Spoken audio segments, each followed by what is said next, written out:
Good evening, everyone. If you would, let's bow our head in a moment of silence and reflection, please.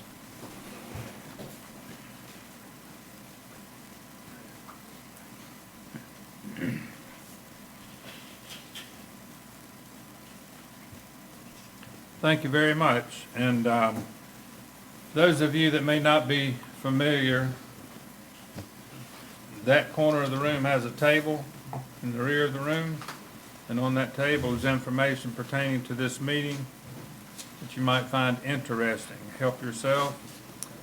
And we'll officially call the town meeting to order. Thank you all for being here and welcome to all of you.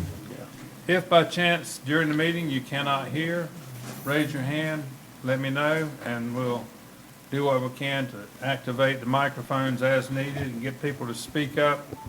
Reminding anyone that comes to the microphone to my right to speak in the meeting, speak into the microphone, please, loudly, and enunciate your words, pronounce your words correctly as best you can so that we all can understand your message.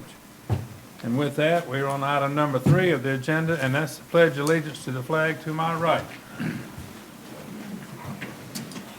I pledge allegiance to the flag of the United States of America and to the republic for which it stands, one nation, under God, indivisible, with liberty and justice for all.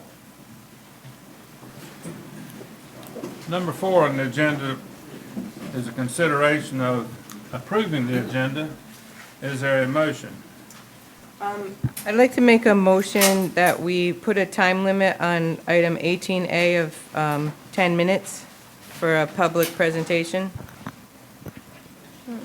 Or we can do it by consensus, however you feel is appropriate. Well, did you make a motion or not? I mean, I'll do whatever you want me to do.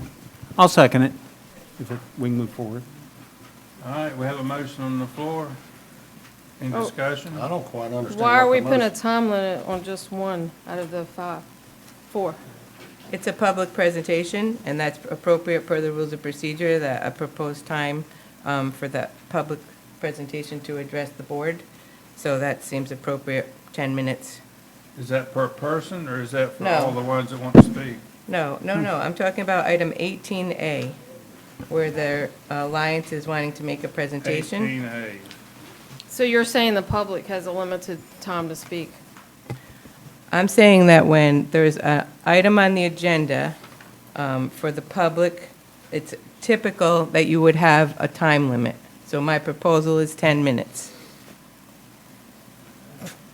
For And- just tonight, this one item, or are you saving it forever? Just tonight, on this one item, item 18A, On the petition presentation, is that not enough time, Paige? You want more? We've never had a time limit on other public presentations, what I so I was- didn't take into consideration that I needed to find out if it was time, so. I don't see why we have to, well, on the rules of procedure, I mean, we item can- 39, when the public addresses the board, there's typically a time limit. So we have a long meeting, and we just want to make sure that it doesn't, become excessive. So I've seen what they're presenting, and looks like 10 minutes would be appropriate. And then if you want to add some questions and comments after that from the board, that would be fine too. Just trying to make sure that we're moving Well, things along. since we were accused of doing the candidates night, that we never listened to the public, I think that looks really bad, but that's fine. I don't see why 10 minutes, what's wrong with 15 or 20 minutes? Is that what you want? Why can't What she do you just need? give the presentation, just, Thank you. Thank you. Okay, so we have a motion on the table. Would you like to call the question, Mayor?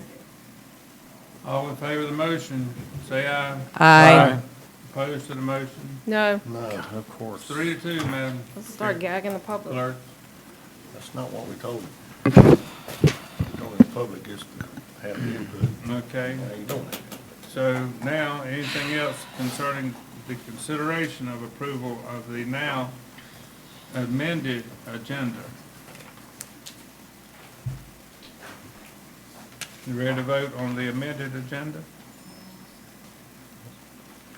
All in favor of approving the agenda as amended, say aye. Aye. Opposed, say no. No, It's 3-2, Madam Clerk. Okay, moving along. Number 5, Madam Clerk, conflict of interest. I have it. Okay.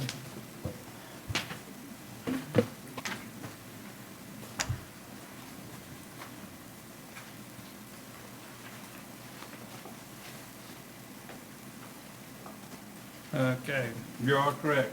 I didn't know what stack to look in. All right.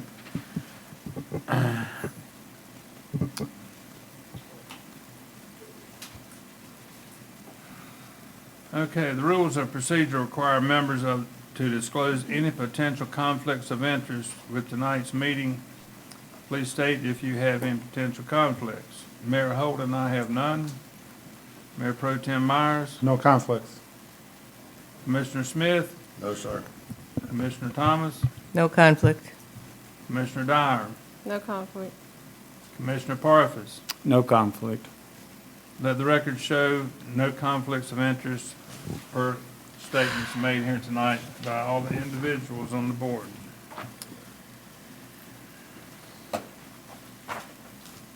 We're on number 6 of the agenda, approval of minutes. Is there a motion of any kind? Motion to approve? Motion to approve A, B, C, and D. Yes, sir. All right, is there a second? I'll second. I do have a question though. Well, that would be Okay. discussion, I guess. Okay. On page 14, this is the minutes from March 19th regular meeting. At the top of page 14, a motion was made to not enforce parking for the festival in the areas of the festival, and then that motion was defeated. So did we enforce parking for the festival?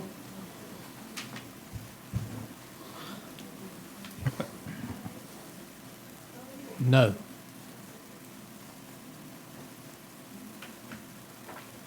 Okay.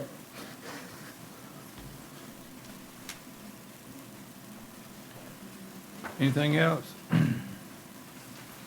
That's it. All in favor of the motion, say aye.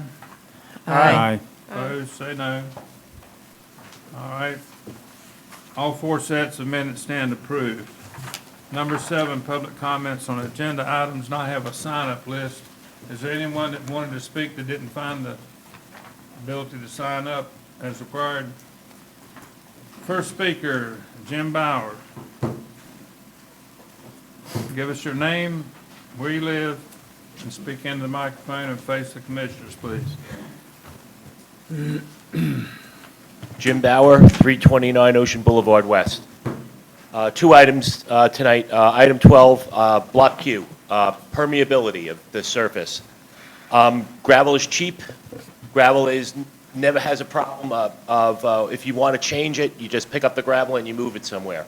I did a fast search of the closest place that accepts asphalt. If we were ever going to rip the asphalt up, it's 5 hours away. And you pay to drop that off, and you pay to get it shipped. If you keep the Block Q permeable for rainwater and stormwater, we have no need for the retention pond, which means more parking. As far as the construction of the bathrooms, I really think that we should go with the trailers. First off, they're cheaper. They can be moved if the site plan changes, which is something that you can't do with the physical structure. And they could also be relocated if we ever have any sort of a special event or a storm or something where they would be endangered or needed to be moved. I'm a firm believer now, watching everything that's gone on here. Block Q is going to be like every other project. I think it's best to keep it fluid. We can move ahead, but we should have the most amount of latitude in order to go places where if we pave it, then we're stuck with it. Item 18 on the pier, I just think that before we start spending even more money on this white elephant, we should have a survey, ask the taxpayers and only the taxpayers, and then if the board could just be guided by their wishes, I think that would be a fantastic thing. We seem to be listening to a very, very vocal, very, very small minority of non-taxpayers here. If I went to France once in 1978, I should not have any reason to be able to say to the French government, this is the color you should paint the Eiffel Tower. This is the exact same thing. If you're not a shareholder here, I don't think your voice, I think your voice should be heard, but I don't think it should be heard the same way that a taxpayer's voice is heard. We should be entering into a period of servant leadership where the government is asking the taxpayers what they want and then acting on that. And then the one thing that I see, which is going to be a continuing problem, is where is the lift station? We're talking about things that don't ever have to happen, where the lift station, if the lift station breaks, then there's nobody living here. So we should take care of that. Thank you very much. Will Carter?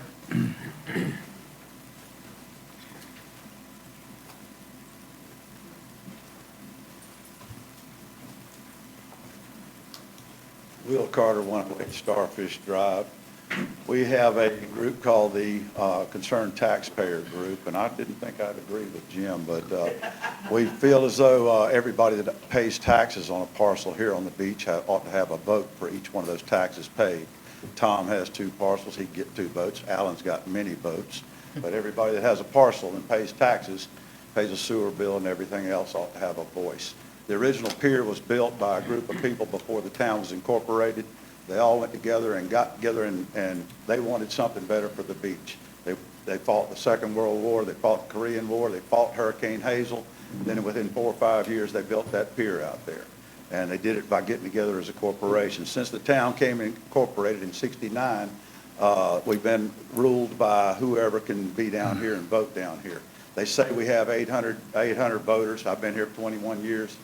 I haven't seen but 300 or 400 people vote at a time. So that means that out of those 200 people that would be a majority, they got maybe, some of them live alone, 300 houses, 300 properties out of 3,100. So it's sort of like a lot of us would like to go eat a steak, get a steak dinner, but we got 300 vegans telling us what we've got to do. So the Concerned Taxpayer Group, you can go to our website, newholdenbeachpier.com, newholdenbeachpier.com. We just put it up a couple of days ago. But everybody has a chance to vote. You can vote for each parcel you own, you get a vote. We have been looking into a new concrete pier. We got a drawing on the website from Chip Hemingway. We took that to Clancy and Thays. We got a price on a new pier. Bill, I talked to Charlie Miller this morning. He was headed to the legislature, and he says that we can look for funding for 2/3 of it, if not the whole thing. He said if we can't get it in this short session of the legislature, we will try again. And if you'll go to newholdenbeachpier.com, you can take a look at the picture. You can see Clancy and Thay's letter. It was all modeled after Jeanette's pier. That way we didn't have to do any special engineering. We already had the engineering for Jeanette's pier. We have several people that have signed it already. We have a place for parcel owners first, and then supporters second. If you would, newholdenbeachpier.com, take a look at it. Like I say, Charlie Miller, our representative for Brunswick County, called me this morning. I talked to him almost over half an hour while he was driving to the legislature this morning. He said when he got there, he's going to talk to Bill Rayburn and see if we couldn't get full funding for this pier.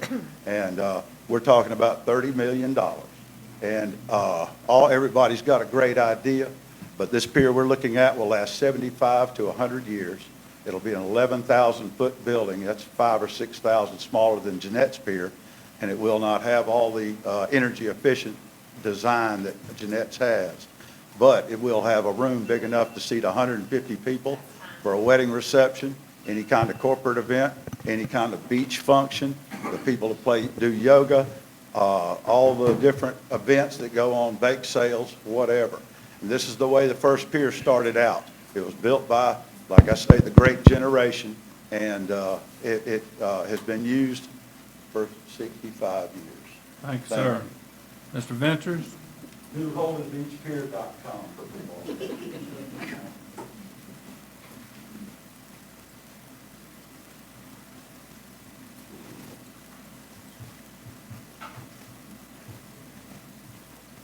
My name is Ron Venters. We have a home at 118 Quinton Street. We also have a home, my son recently purchased a home at 122 Quinton Street. My name is Ron Venters, reside at 118. Our home is at 118 Quinton Street, is our second home. We also have a son who owns a property on Quinton Street at 122. Our concern here is we're here about the proposed use of Block Q. There's been several different proposals, as I understand. I'm not exactly sure which one stands before us right now, but the most recent one I saw entails parking for large boats, 30 to 40-foot boats. That would be, I guess, tri-wheel trailers. If an individual were to look at Quinton Street and the surrounding neighborhood, there's a lot of congestion. Pedestrians use that street to access the beach access at the end of Quinton Street. It's a lot of pedestrians, a lot of children that walk that road. It is not a wide road. Any of you who've been on it can realize it is your basic narrow residential road. The egress ingress appears for the boat trailers to come, I guess we'll give them their choice, but it appears they would come down Quinton Street, take a left turn to access the large boat trailer parking.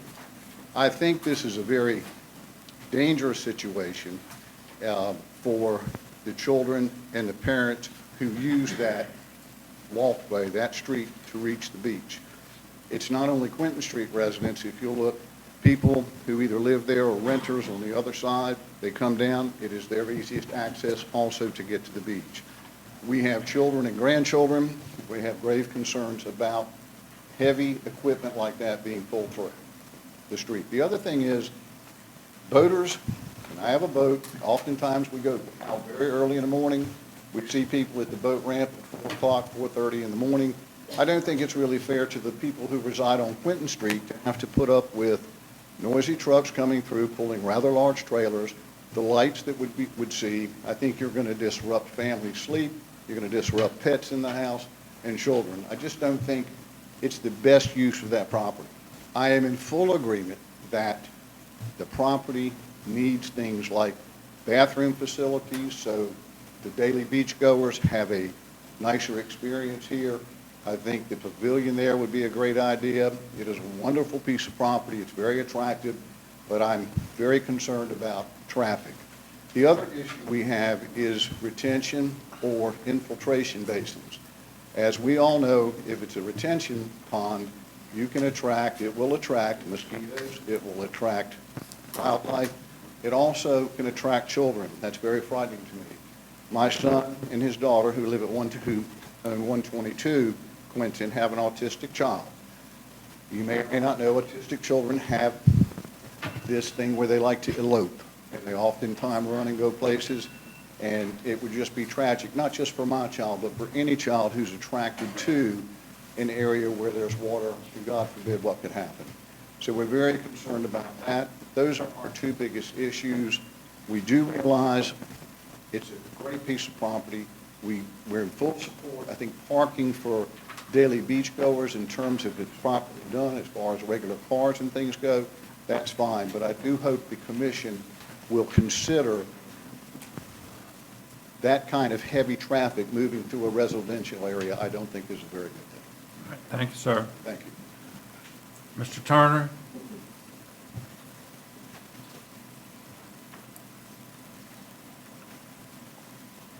Mayor, Commissioner.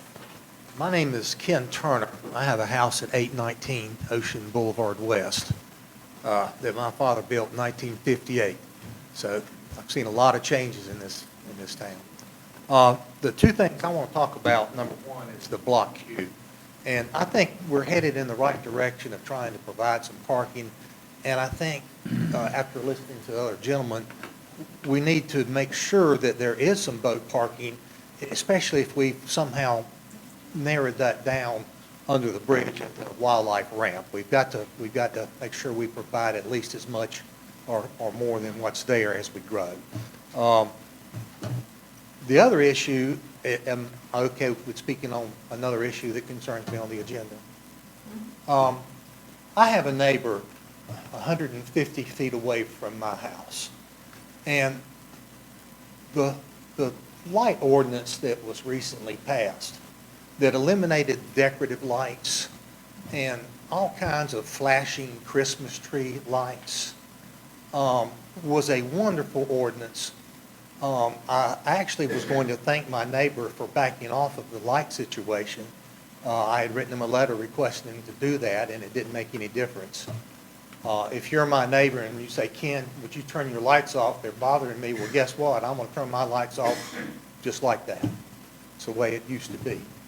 But we need to stick to the no lights on the south side of our houses. I have one photo that I would like to share with you, if I may. And it pretty much is going to speak the volumes that I'd like to not have to put into words.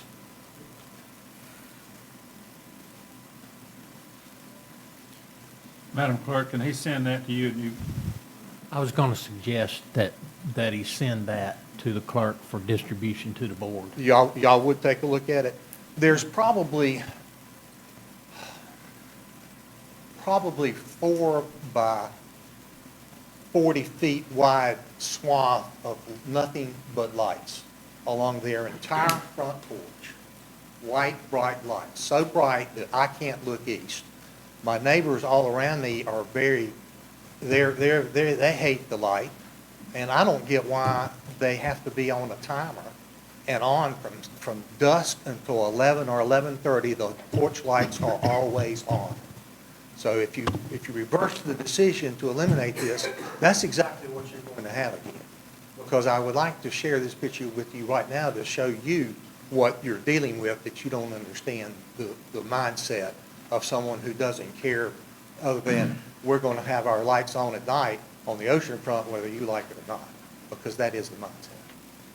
So, and can we use the pier as the pavilion and open up that pavilion property just out of curiosity? I know we're looking at another pavilion opportunity, but anyway, that's just food for thought. Thank you, sir. Thank you, gentlemen. Thank you, Mayor. Mr. Kimbrough?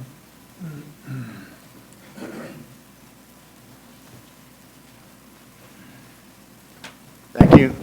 My name's Steve Kimbrough, 141 Tarpon Drive. I just wanted to briefly address item 18B, which is the plan for the process for doing something with the pier that Commissioner Parfus put together. I just want to say I think it's about time we had an actual plan. This is a huge investment that we're talking about for a town this size. As some people in here know, I worked in the commercial nuclear power industry for 30-plus years.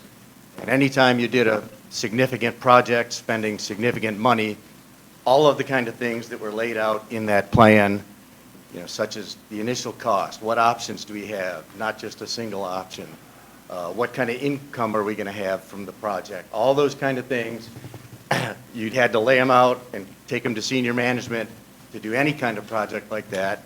In an ideal world, I think we would have had that before we bought the pier, but now that we've got the pier going forward, I think we need to not necessarily, I think he said in there that it's not finalized, but the steps in there, and that kind of goes along with what Mr. Carter and Mr. Bauer said, looking at the financing, comparing that to, is that more important than the lift station? Looking at, should we tear down the old pier and build a new one? Should we repair the existing pier? All those kind of things that other people have been espousing are laid out in that plan. So I think we should definitely move forward with that or some similar plan. Thank you. All right, thank you, sir. Did I miss anyone that thinks that they signed up? If not, we're going to move on. Can I ask what the email address was for me to forward this picture, Mayor? Madam Clerk? It's heather@hbtownhall.com. heather@hbtownhall.com.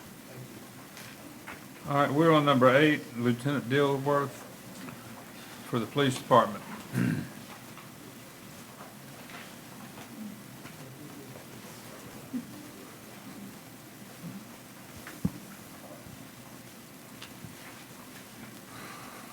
Sorry. Somebody before me left a couple things up here. Good evening. Hope everybody's had a good day so far. I don't really have anything special unless y'all have any questions about the report. Other than you can see with the total and the numbers that the temperature's definitely going up, and we're starting to see more folks here, so.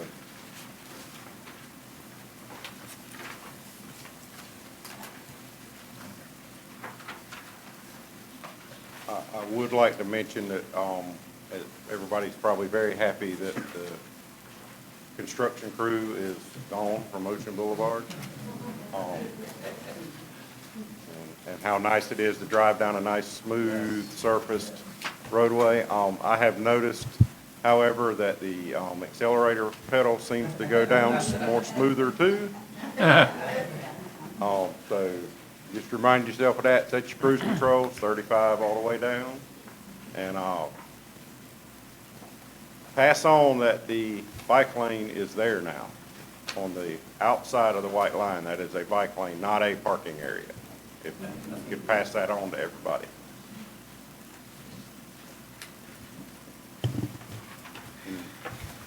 Anybody have any questions for Lieutenant Dillsworth? Lieutenant, have we had any problem with, instead of using the bike lane for bikes, people jogging and walking in that lane? I've noticed a few that, that seems to be, we've got a sidewalk, and now that the sidewalk is free of bicycles, it looks like they would want to use that. It seems to be a dangerous situation. I've not seen more than in the past, and those that professionally run know what kind of damage long-term use of a concrete running surface does to your body, and there's no state law that says pedestrians now have to suddenly stay out of the road, so they're still allowed in the roadway. They should run against traffic, and I realize the logistics of that could be a nightmare, but. Thank you, sir. Any more questions? Thank you, sir. And I would tell you that listening to the news and what happened in Charlotte and across the country, we are thankful for what you and your department do for this town. Yes, sir.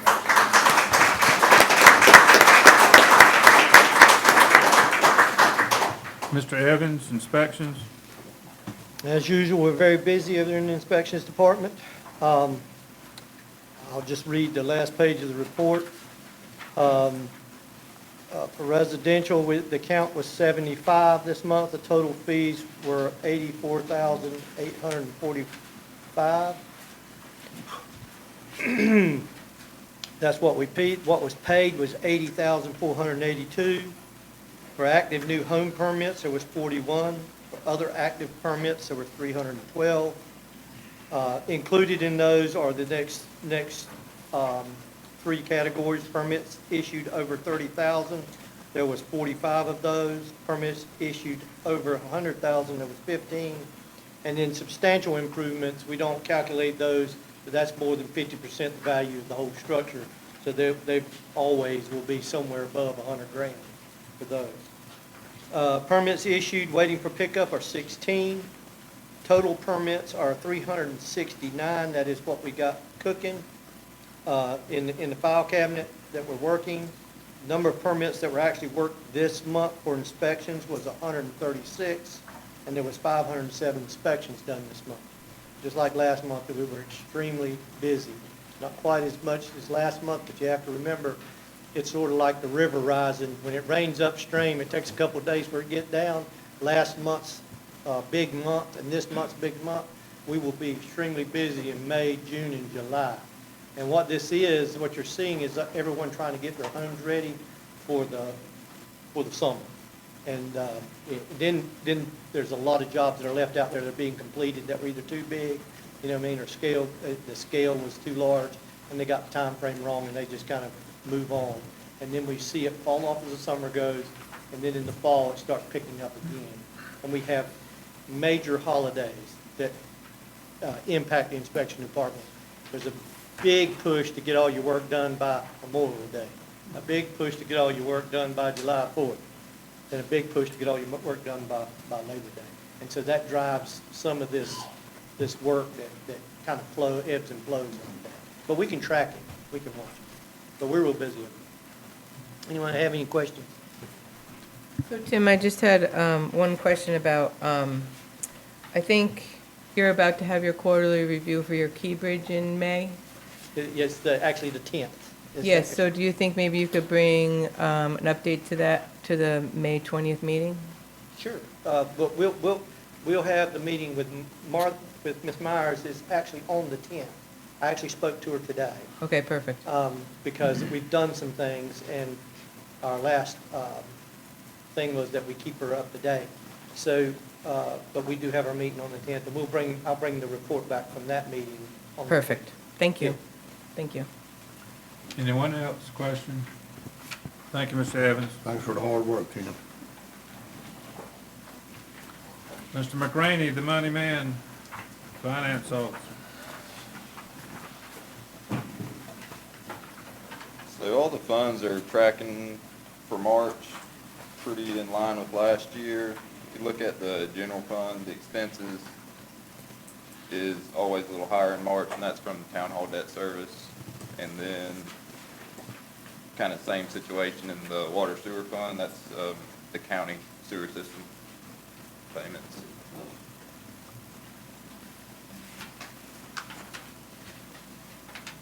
You got any questions? Anything unusual or to highlight from that? Okay. And also, what's the status of the audit? The auditor is going to come tentatively in June to give a kickoff kind of meeting to the audit committee. So Okay. go over schedule there. Okay, thank you. No problem. Thank you, Mr. McRaney. We're on number 11. Madam Clerk? The proposed ordinance just reflects the changes that you guys asked us to do last month, which would be to extend the paid parking program to year-round. And then there also was, we added section H63, we removed from section 7202 because you guys had already done that last month, and we honestly just didn't get that section. So it's just for information you guys did in the last meeting. Any questions, comments? Thank you, Madam Clerk. Block Q, number 12. Do you guys want to pass that, though? Oh, yeah. Motion to approve? Second. Well, I was wondering if anybody was going to do anything. All right, so we have a motion maker was who? And second? Yeah. Discussion, anyone? All in favor, say aye. Aye. Opposed, say no. Thank you, Heather. It's unanimous, thank you. Block Q, Tom Myers and Commissioner Thomas. Well, no, actually, Christie Christie starts. goes first. We're going, sorry, Christie. I just went to the bottom line. You're very important and appreciated. So the Board of Commissioners sent a tasker to the Parks and Rec Advisory Board, which they spent several months, including special meetings, to come up with a site plan for the Block Q site. The tasker is included in your packet along with the site plan that the board arrived at after much discussion. Some of the things from the tasker were eliminated during discussion, including things like playground equipment, since there already is some at Bridgeview Park, and that if there were food trucks, that they wouldn't have to actually be located in the site, that they could be on other town-owned property if there was an ordinance change. So some of those items were eliminated through discussion, and the attachment 2 in your packet on page 43 is before you for consideration.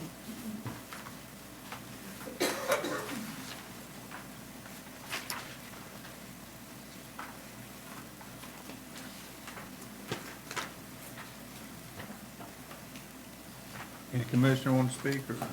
Yeah, I would like to make a motion that we just accept this as the work product from the Parks and Rec Advisory Board and just curtail any further work by them on this at this point.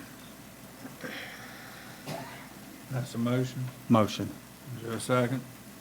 I'll second that, Rick. Discussion. Is this to approve the plan? No, this is to accept this as their work product and curtail any further work by the PRAB on Block Q at this time. Any more discussion? Well, this is what we sent this back to the Parks and Rec Department to do. And, you know, they've worked hard, they've got a lot of input, it's a pretty diversified group, and I think they've come up with a relatively good plan. It's something that I think we can work with and maybe make some adjustments Yep. to, but it's gonna be necessary. Well, let me be clear. I think that's what they produced, but I'm not satisfied with what we have. The pavilion currently sits where the drainage features are. We haven't addressed anything with pervious stuff, but I appreciate all the hard work, but I think this is a more complex project, so I want to take it off their back, and we're going to have to keep working on it. Yes, sir. And they probably need more information about the stormwater. Yeah, issues there's and- more to be done here, I think, but I don't think I think we're asking too much. Okay, anyone else have a comment? So I just want to say that I'm very disappointed in this recommendation because this is the exact plan that we rejected in January with a pavilion added.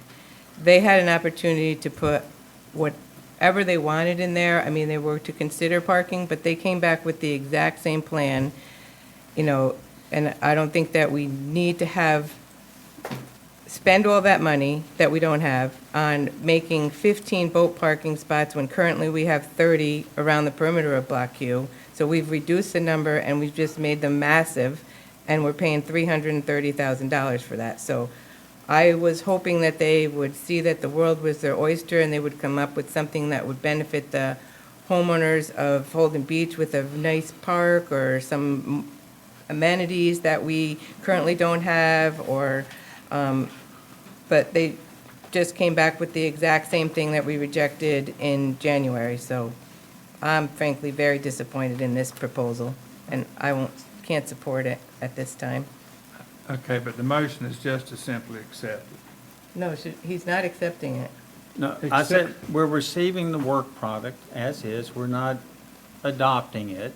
We're just receiving it from the board and curtailing their further work on Block Q. It's not being put forward as the plan to go forward with. It's just taken as the output from their effort, and we're going to have to take it from there. But do we need a motion for that? I mean, they're giving us their output. I'm confused about it being perceived as we approved it. Yeah. Let the chair see if we can straighten it out. And you correct me if I'm wrong, Ms. Parsons. The motion is simply to say, thank you, board, for your work. We will take it, review it, and go from there. Is that Yes, where we sir. are? That's what I'm trying to communicate. So all we need to do is just say yes or no. Just vote yes, you accept it, or no, you don't accept it for your further review. It's not approval or anything else. And any of that discussion really is out of order.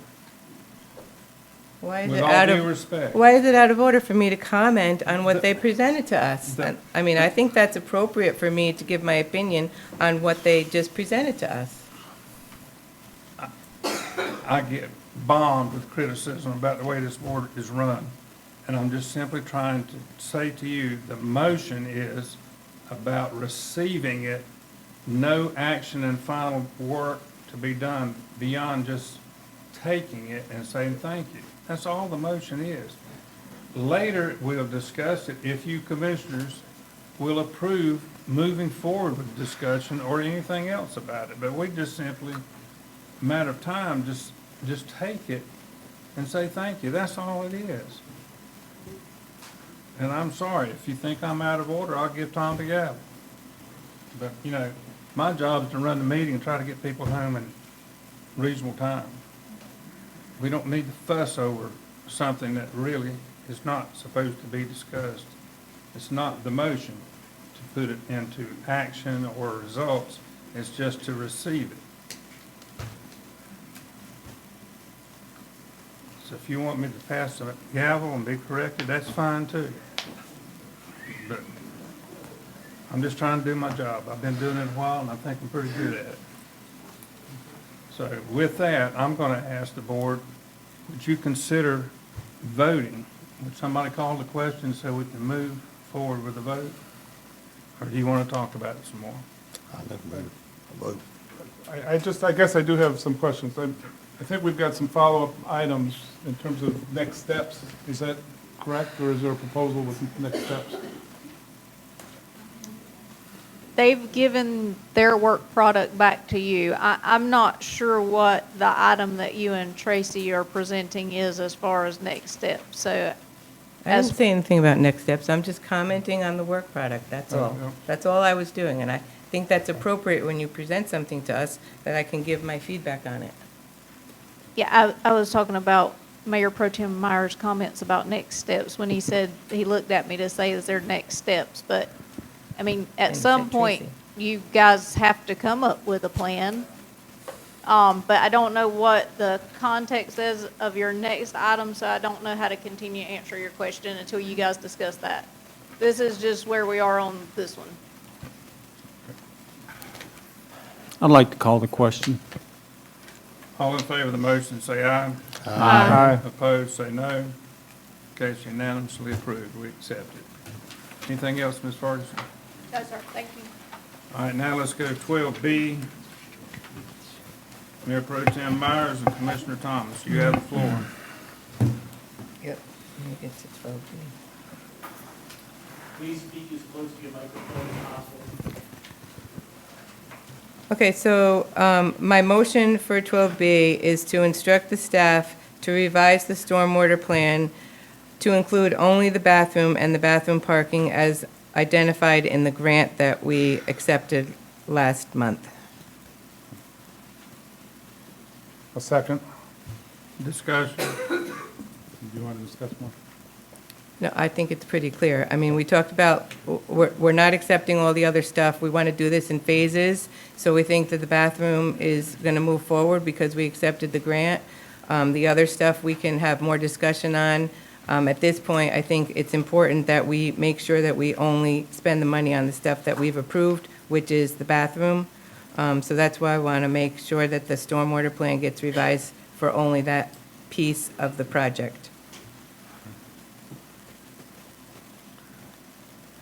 Any more I discussion? just want to ask the question of the town inspector, if that's okay. Can we just do a stormwater deal for Hold just on. that Hold- one place? I'm gonna interrupt you, Mr. Smith. I'm sorry to do so, but we have got to quit asking the inspector for site-specific answers to question that the town, that he has to regulate, and the town is acting as the contractor.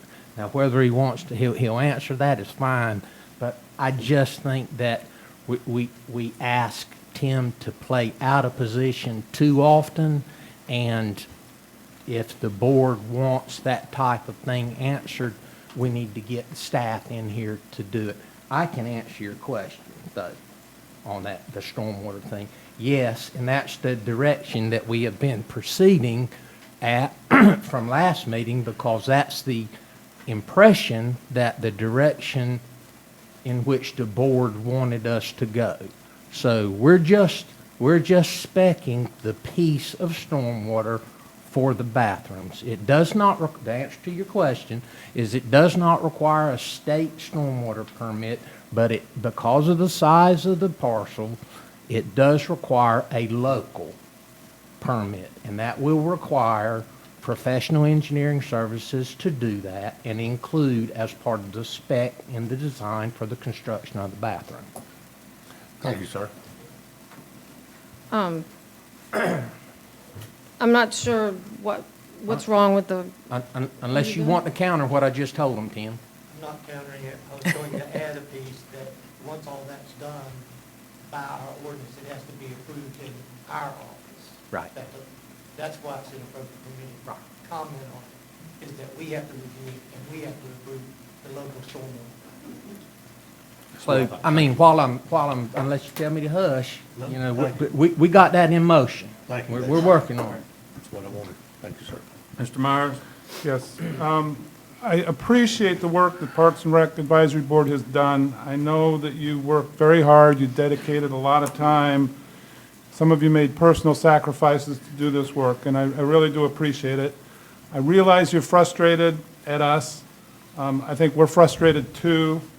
We're not always on the same page with regards to everything. I don't know if it's just a difference of opinion, a different understanding of the situation, or different objectives, but I will try to do my best to clarify my point of view on these items. With the bathrooms, I think we need to move forward. We have done the grant, we've accepted the grant. We need to go ahead. And that is just, I believe, on 3 parcels. So when we talk about stormwater, it'd just be stormwater retention on those parcels where the bathroom is at. With regards to the boat parking, the boat parking on the site plan is designed to accommodate large 30, 40-foot boats, 4 engines, triple axle trailers. Our residents and our rental home visitors do not have that type of boat. And I'm not in favor of sacrificing the bulk of Block Q, including the stormwater aspects, just to serve those very large boats. I think we need to serve the types of boats our constituents have, and we need to let Brunswick County serve their constituents. With regards to the pavilion, I like the location. I saw all the light, the sunlight analysis. It's 40 by 60 feet, 2,400 square foot. That's a good-sized house. So I haven't heard the justification. I'm not sure exactly why we need something that big, what we're going to use it for. Obviously, the cost, by the time you get that size, is very concerning to me, and how we're going to pay for it. So where I'm at is, let's move ahead with the bathrooms. Let's really think about the boat parking. We've had boat parking there since I've owned property here, and I've not heard that many issues with the way it's been going down. And let's continue to look at the pavilion in terms of what the need is and what's appropriate and what size and how it'll be used on that lot. So that's basically where I stand with regards to Block Q right now. Thank you. I'm not sure what's wrong with the current stormwater plan that we have. I know that if we go with any type of boat parking, whether it be paved or gravel in that spot, we're gonna have stormwater plan. If we put the pavilion there, we're gonna have to have a stormwater plan. The current plan we have does the whole parcel, so it'll be already set for what we move forward with. We already paid for the engineer, architect for that. We've got it in the budget to do that stormwater plan. With this, we're gonna have to start over. We're gonna have to pay for 2 stormwater plans. We're gonna have, it doesn't make sense to take something we've already done that we're gonna need and split it into 2 stormwater plans. It's gonna cost us more money than it is currently. It's already in the budget to do that stormwater plan, so I'm not sure why we're doing that. We're gonna have to end up doing the whole parcel if we use it. I don't think I agree with Mr. Myers, that the only constituents in the town own boats that are less than 20 feet with 1 engine. I don't know where you get that information from. Did you say that? I don't believe I said that. You said the majority of the constituents Don't have 40-foot triple axle 4-engine boats. Where is that information come from? So you taking a poll of all the boats owned by property owners? Do you think they do? Common sense. I'm glad to take a poll. I have asked for the boat information. I don't think it matters what a property owner's size boat they have. I don't understand. I don't understand the reasoning. And once again, I was told that I don't listen to the public when I ran for reelection. I was told at the candidates night, I don't listen to the public. And to sit here and say that the public hasn't asked for that type of boat parking, I don't understand. We can pull the minutes. They've been up here numerous times. We cannot sit here and say that the only people that we serve is the property owners that vote. There are thousands of property owners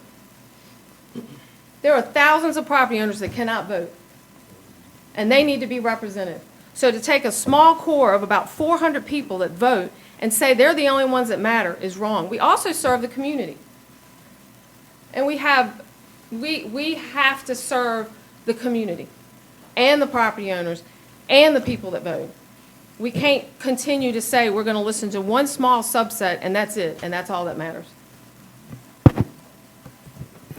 My reflection on the parking is, again, we've already done the study, and now we're gonna start all over again. That seems to be a waste. Number two, I don't know how many people have tried to parallel park a boat. It's rather difficult to do, especially when the boat's not on the trailer. Again, pulling into a space, they might not have to be as long. We can make some adjustments, as Rick mentioned earlier. But there needs to be something other than those little parking places under the bridge that get gone before most of us get up. So having that is, I think is going to be important for our future. I have guests that come and they don't have, 40-foot boats. I mean, not many people have 40-foot boats. But it's the bigger boats, and they'll be able to pull a boat in and pull it through. And they're paying for 2 parking places or a boat rate parking. It makes sense to me. Parallel parking a boat is, especially a boat trailer, is very difficult. I'd like to make a motion to follow the agenda. We're talking about the stormwater for the bathrooms, not the boat parking. He brought up the boat parking. I was just making a comment on it. I just want to get, we're not talking, I agree. Okay, I'll shut up. Yeah, let's deal with this agenda item. And did anyone make a motion? I did make a motion. I understand, but And we're. it was seconds. Do you want to call, Okay. I can call the question? Yeah. Are you calling the question? Yes, sir.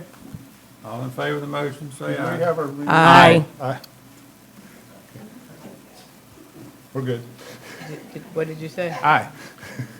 All right, moving to the next item. You didn't get the vote. All right, all in favor, say aye. Aye. Opposed? No. All right, it's 3-2. Number 13. Mr. Evans? Starting over again. Hold on.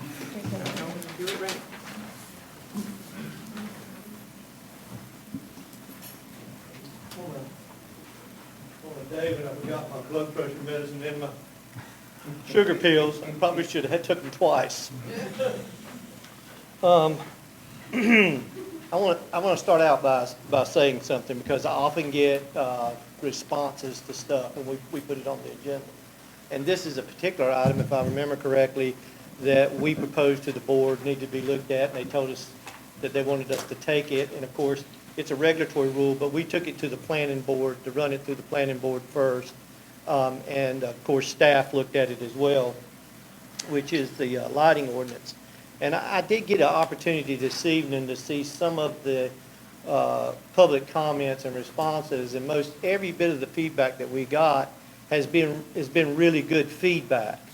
But I want to make it clear that whenever we, in the planning department, take any rule, regulation, or anything, and we do a text amendment on it, or that we put it for review, that's not the final product. The final product is decided on by the board. And so whenever we bring it here, if it's a regulatory rule, then they're not required to take it to the planning board, but we do it so the public has an opportunity for extra. We started that years ago for extra input, but also at the same time, when we bring it to the board, we want the board to understand that that is not a finished product. If they've reviewed it before the meeting and they want to add some text or take some text away, this is the time to do it. If it's a regulatory, you certainly want to do it and then have it brought back, because there's really not any, doesn't have to be put out for public comment for review, because it's regulatory. Land use does. So land use is the same way. So even though the planning board has looked at it, they said it's okay. If we bring it to you, it's still got to be approved by y'all before it can be put out for the public hearing. And so it's still not a finished product until you agree to it so that we can get it out there. So everything we bring is recommendations, and it's been vetted. But if there's changes that you feel like you want to make, then this is the opportunity to give us the feedback so we can change it. So with that said, the lighting ordinance has been modified a couple of times over the last couple of years, and you'll have to give me a little moment to find it here. But the only concern that we had was there was some confusion between holiday lights and decorative lights, and when they could be when they could be used and when they couldn't be used. And so our attempt I may never find it, our attempt to get that ordinance written in a way that it would be enforceable to some degree, because you got to understand, this ordinance has always talked about casting lights and bright lights and other things, and we've added some other features to it. But the end product basically takes and makes it easier to understand what decorative lights are and whether or not they're holiday lights. And it also takes into consideration, when we first amended the ordinance, it was very clear to us, the Turtle Patrol and the citizens of the town were interested in making sure there was no lights out there that would interfere with the nesting season. Now, at the same time, trying to enhance the original ordinance with the casting of light and the lumens, which we reduced the last time we brought it back, what we've come up with is this new ordinance for basically what's unlawful for lights. And we don't think it's that complicated, but I think that it's how it's received, you know what I mean? Could probably be worked on some, especially after I've read some of the comments. But basically what we did was we took decorative out of section B. We changed the definition to the decorative lighting. And we basically have said that unlawful lights, it shall be unlawful for any outside light to be installed or directed to interfere with the vision of the operator of any motor vehicle on any street or waterway, or cast any amount of direct light more than 15 feet from the footprint of the residence, with the exception of light directed into a pool area, and that's for safety reasons. B, we took decorative out, and we said safety, security up lights or other lights on the south side of oceanfront homes, which are set with automatic timers or day-night photo cells. So they can't be brought on and stay on all night.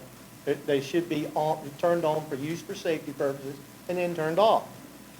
And then we did away with the C, which was decorative lights on the south side of oceanfront homes on walkways and walkway C. We took it out. And then in C, we made DC, and it said any decorative and unnecessary oceanfront lighting during turtle nesting hatching season from May 1st through October 31st. So what we've said now is that in that period, you can't have any decorative lighting. And you got to remember, there's a definition for decorative lighting. And then D, that is not in compliance with the provisions of this chapter. So if you got lights, like the decorative lights that have too many lumens, you won't be allowed to have them. So we think the ordinance is simple and easy to understand. Can't cast light, can't be on a timer, you know what I mean? Can't be on the south side, you know what I mean? Decorative lights can't be on the walkways and stuff during turtle nesting season. I mean, we think it's pretty straightforward. Okay, that's the question? So you're allowed to have Christmas lights anytime from October 31st? Well, decorative lights, it says lights used to enhance the appearance of any area rather than to provide illumination, and these include Christmas lights. So Christmas lights are now considered in the decorative lights. That's the part we changed. And you can have those at Christmas? And it says, and at low voltage, but they have to be low voltage and less than 60 volts. That's supposed to say lumens, by the way. So 60 volts is a low voltage light that ain't been made, but that should say lumens. Okay. Yeah. And I have a question about this B, when you're saying safety. So, it seems to me that it would be a safety issue not to allow lights on your walkway at night. So what kind of lights are you allowing for people to put on their walkway at night? The 60 lumens, as long as it's not during turtle season and they don't exceed the 60 lumens, you should be able to have them. It's turtle season, you still need to walk down your walkway at night. So they are allowed to have them as long as they're not on a timer?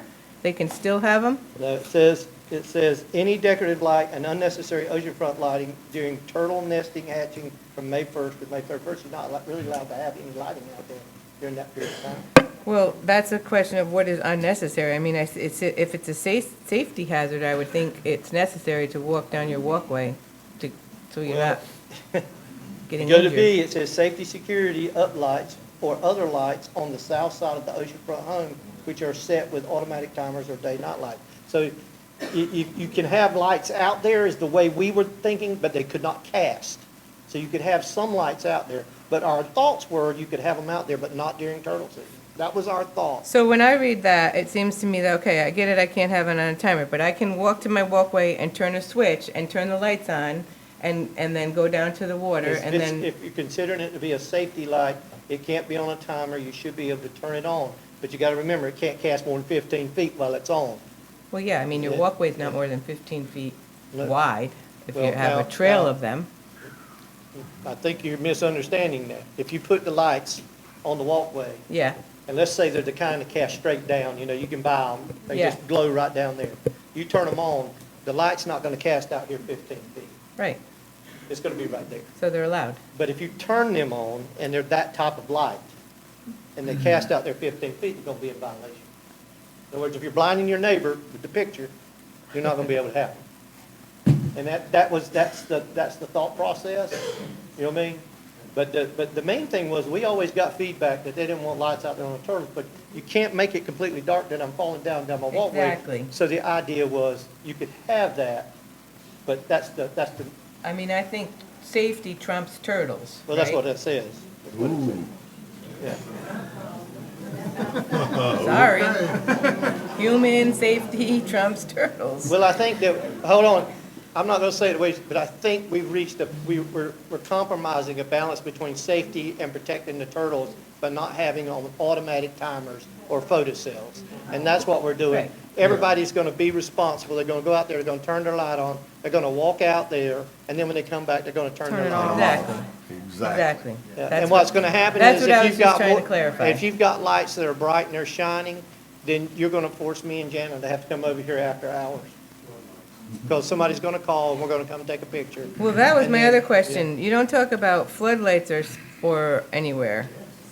Yeah, it does. They're the same way. You can't they can't cast, the light can't cast beyond 15 feet of the property. So that would be the floodlights and floodlight should- spotlights. That's always been in there. Okay. That's not changed. Yeah, and we don't get a whole lot. I did it one time when I first got here. We had two people who were fighting on one street. They were turning their lights straight out at each other. So I had to come over here at 11 o'clock at night. Both of them are gone, by the way.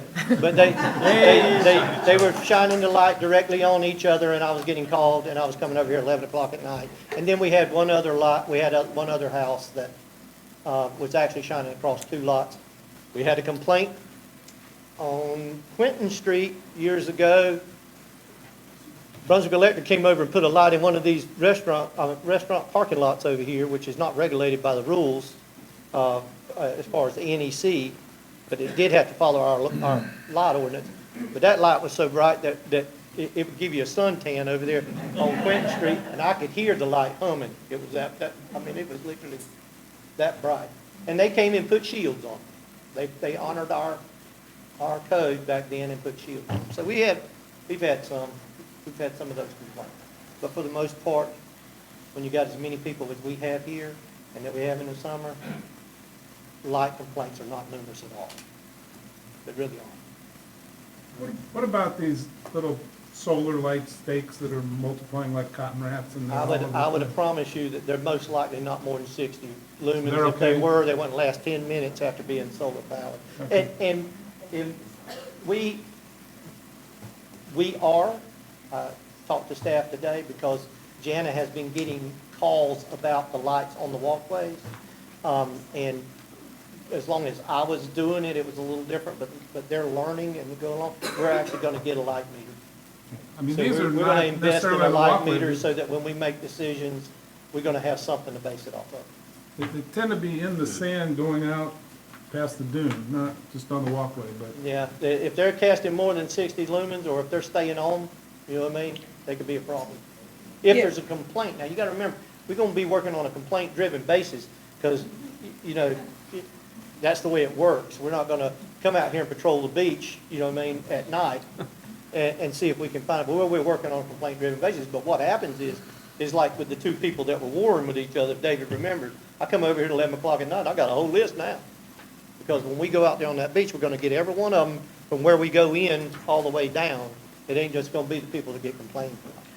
But it That's how it seems works. like that, what Tom just said, that those aren't allowed regardless of what they said, what they That's right. send because out. if They're not allowed, period, because they're photo cells. they're coming So they up- are not allowed. Anything solar is not allowed, Yeah, and period. what I'm saying is we're not gonna go out there and Not try to allowed. find them, but if we get complaints, we're gonna go out there and send them a letter. But we're not gonna ride down the beach and find them. That's just, we gotta be complaint driven, we ain't got that big a staff. Yeah. Let's hope there's not that many of them out there. Are there a lot of them? Yeah, there's In a my lot. neighborhood, they're like cotton rats. They're just popping up everywhere. And I understand the complaint driven. We've gotten, I mean, it puts people in an awkward spot. Nobody wants to really complain against their neighbor when they like them. So a lot of complaints don't get filed, and then people have those lights, and then so I don't have the answer, but it is something we need to Well, try I to. will tell you that the last complaint we got culminated in more than 4 NOVs going. So when a complaint is, when we go out there, and it doesn't really have to be for that. Sometimes we get complaints for other things, and we have to be over there at night, and we go and look. But before this issue started being an issue, the only complaints that we got were about a handful of security lights on canal streets, because they would put them out on the docks. And of course, that street where they were fighting each other.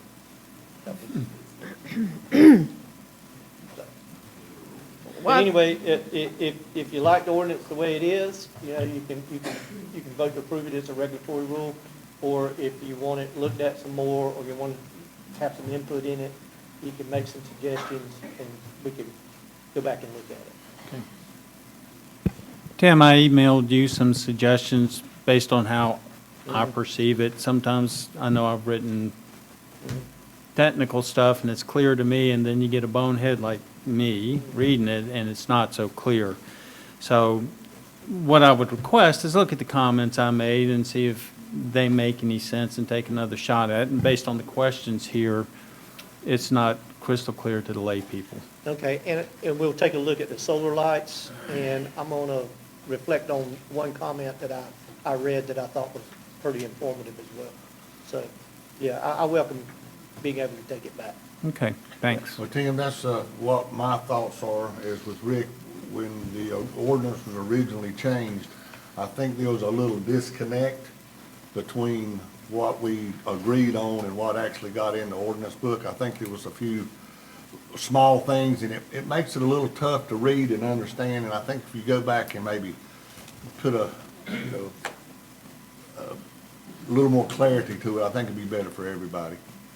But, again, I don't think you should be able to, read the newspaper from a house three or four doors down, and, that's casting way too much light.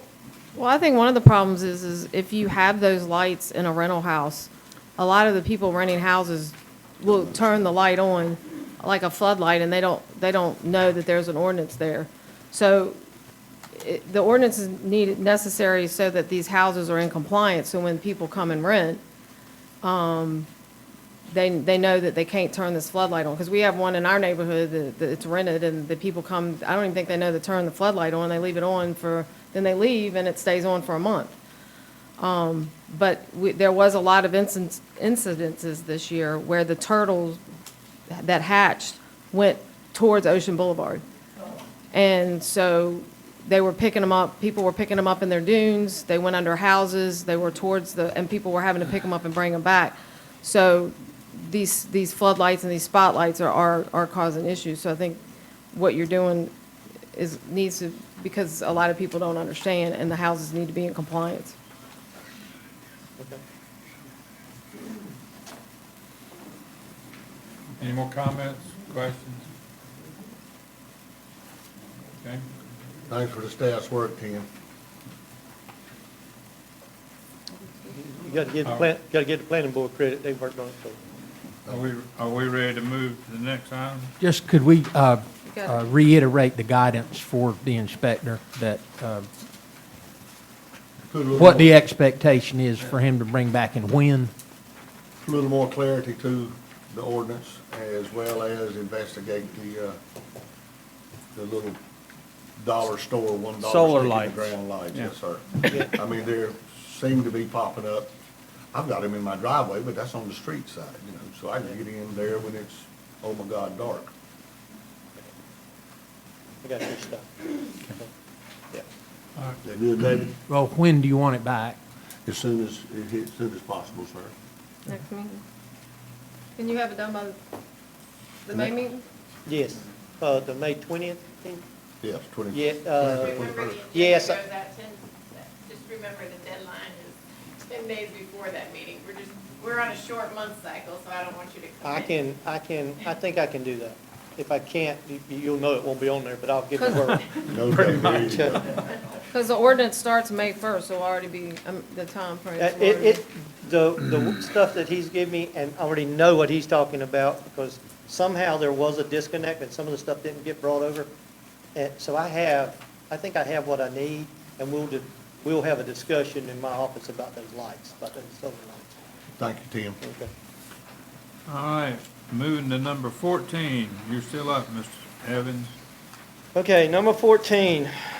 Number 14 is the good stuff. I'll never forget that I worked in a municipality that did not participate in the NFIP until I introduced them to floodplain management, and we got them to adopt their first ordinance. And I'll never forget that they wanted to debate it. And of course, you got to remember, that's a federally guided ordinance. And so I had to kind of remind them that they could make those changes if they wanted to, but it was probably not going to be accepted when you send it in. Your floodplain ordinance, whenever there is a map revision or new maps, your floodplain ordinance has to be sent in with it to make sure that it matches. Now, we had new maps in 2018. We had some we didn't agree with. We filed a petition to get them changed and that kind of stuff. But this is different. If you remember correctly, we changed our ordinance in such a way that we got a tremendous amount of points for it that drove our CRS rating down lower. So we went from a 10% discount to a 15% discount. Now, what this is that we got full credit for everything we did, and the way the FEMA guidelines are and the National Flood Program is set up, they also are set up to have a state guided partner, which is the North Carolina Department of Public Safety. And so for those of you who wonder why we're so, I don't know what the best word is, but we're very particular about the NFIP and the floodplain management and the floodplain rules, it's because we get visited once annually for an annual evaluation for CRS, and if we mess up there, we lose our rating. We get a 5-year evaluation on the same time. So every 5 years, you get 6 of them, and the 5th one is the big one where they change your rating, you know what I mean, so that you can then try to keep it maintained every year. We're coming up on that year. Be 2024, be this fall is when we get our next 5-year evaluation. It's our 5th year. Now, with that said, North Carolina Department of Public Safety came down, CRS came down, said everything was fine. North Carolina Department of Public Safety came down. We met with them, and we asked them to help us go through the ordinance to see if there was going to be any issues for the next cycle. And what they did was they made some recommendations.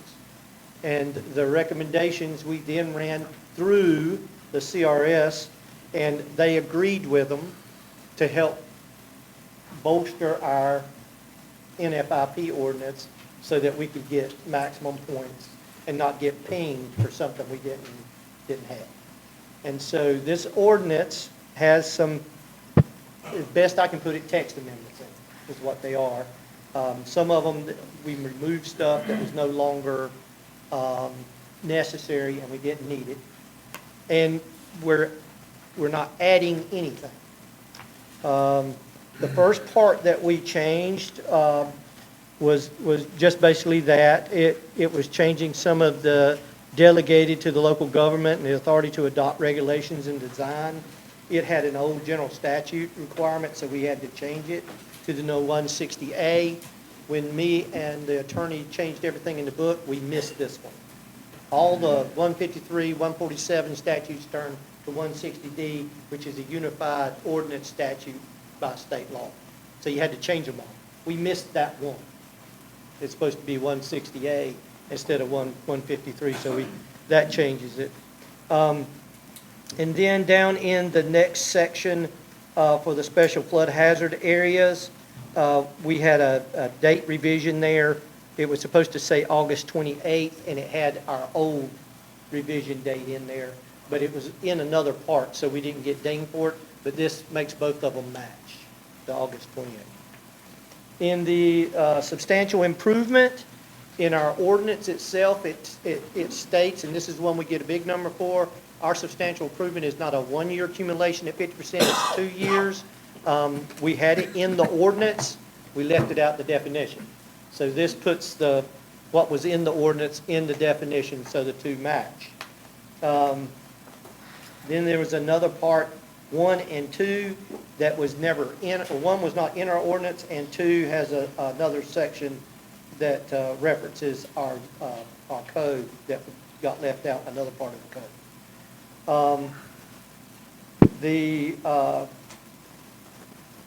The number 11, we referenced the technical bulletin, but we needed to put in there that everything below the DFE need to be weatherproof materials. Number 2 was the same thing, except for we needed clarification. All of our A zones and B zones have to meet the same regulation. And then, so we left it out of the free of obstruction requirements, but it was in the rest of it. So this put it into the free of obstruction requirements. And I believe the ordinance is written with all those changes in it. So basically, this is basically just a bunch of text amendments that did not change anything in the ordinance, period. It just, it actually took out a couple lines. And we really need this approved because we need to send it off for the first part of the evaluation. They start evaluating it tomorrow if we get it approved tonight, because we have to send it to them. It's the first part of the evaluation. So, But we can't approve it tonight because you need a public hearing. yes, you got to have a public hearing, but I need it to go forward, I guess is the best way to say it. Yeah. But you're right, you got to have a public hearing for this. Is there a I was gonna say. You also have to, there should have been a consistency statement in there somewhere. It's in there. Yeah. You have to consider the consistency statement. You have to at least acknowledge that it's there by statutory rule before you can send it forward if you approve it. All right. So, If I may, I would suggest if anybody's considering making a motion to consider time and date for the public hearing. Can I just add to that, because I'm not gonna be able to meet the advertising deadlines where we are. I have to advertise it for 2 weeks in a row, and to get it in the paper, I wouldn't be able to do it to the June meeting. okay. Consider that. Which is the June 18th meeting. And so that would be your preference on having the public hearing before that meeting, or in the beginning of that meeting, as we typically do? Right at 5 o'clock, yeah, right at the start of the meeting, if that would work for the board. Yeah, the regular Board of Commissioner meeting. Sounds good. All right, so I guess I'm going to make a motion to schedule a public hearing for this for the June BOC regular meeting. Is there a second? Oh, I thought we were gonna do it for the May meeting. June, I can't meet the advertising deadlines because of the way that. Is that what you need? You said that It meeting. works. It works, Okay. yeah. it works. I'll second it. Okay, and that was at 5 o'clock. Yes. All right, motion made, second. Everybody understand the motion? Does he need all of these in the motion? The consistency statement and the proposed changes? You have to consider the consistency statement. You can make a motion to approve the ordinance, you know what I mean? And acknowledge the consistency statement. You can do it same time, Okay. yeah. After we have a public hearing. After we have a public hearing. You can do it both times, or you can do it afterwards, yeah. You could make the motion to accept the consistency statement, but I would think if you were going Yeah. to send the ordinance forward for public hearing, you need to accept the consistency statement, go with it. Makes sense. Do you agree with that in your motion? Yes. You agree with the Yes, sir. second? Second. Any more discussion? You got that, Hector? So we're accepting the statement now. Yes. Consistency statement. Thank you. All right, all in favor say aye. Aye. Opposed say no. Thank you, Mr. Evans. All right, number 15, Mr. Myers and Ms. Thomas. So, this, first part of this was, and the fact that we hadn't received any of the documents from Mr. Green, the former lawyer. I've been informed that after 4 months and a threat to send it to the North Carolina bar, he has provided the lawyer 3 hours ago with most of those documents. So I would defer to our lawyer to see if she's satisfied now that he has met his obligation to the town.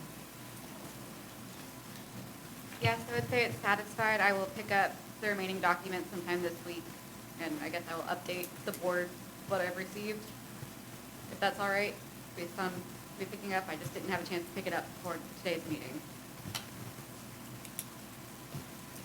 Thank you. Anybody want to comment on that?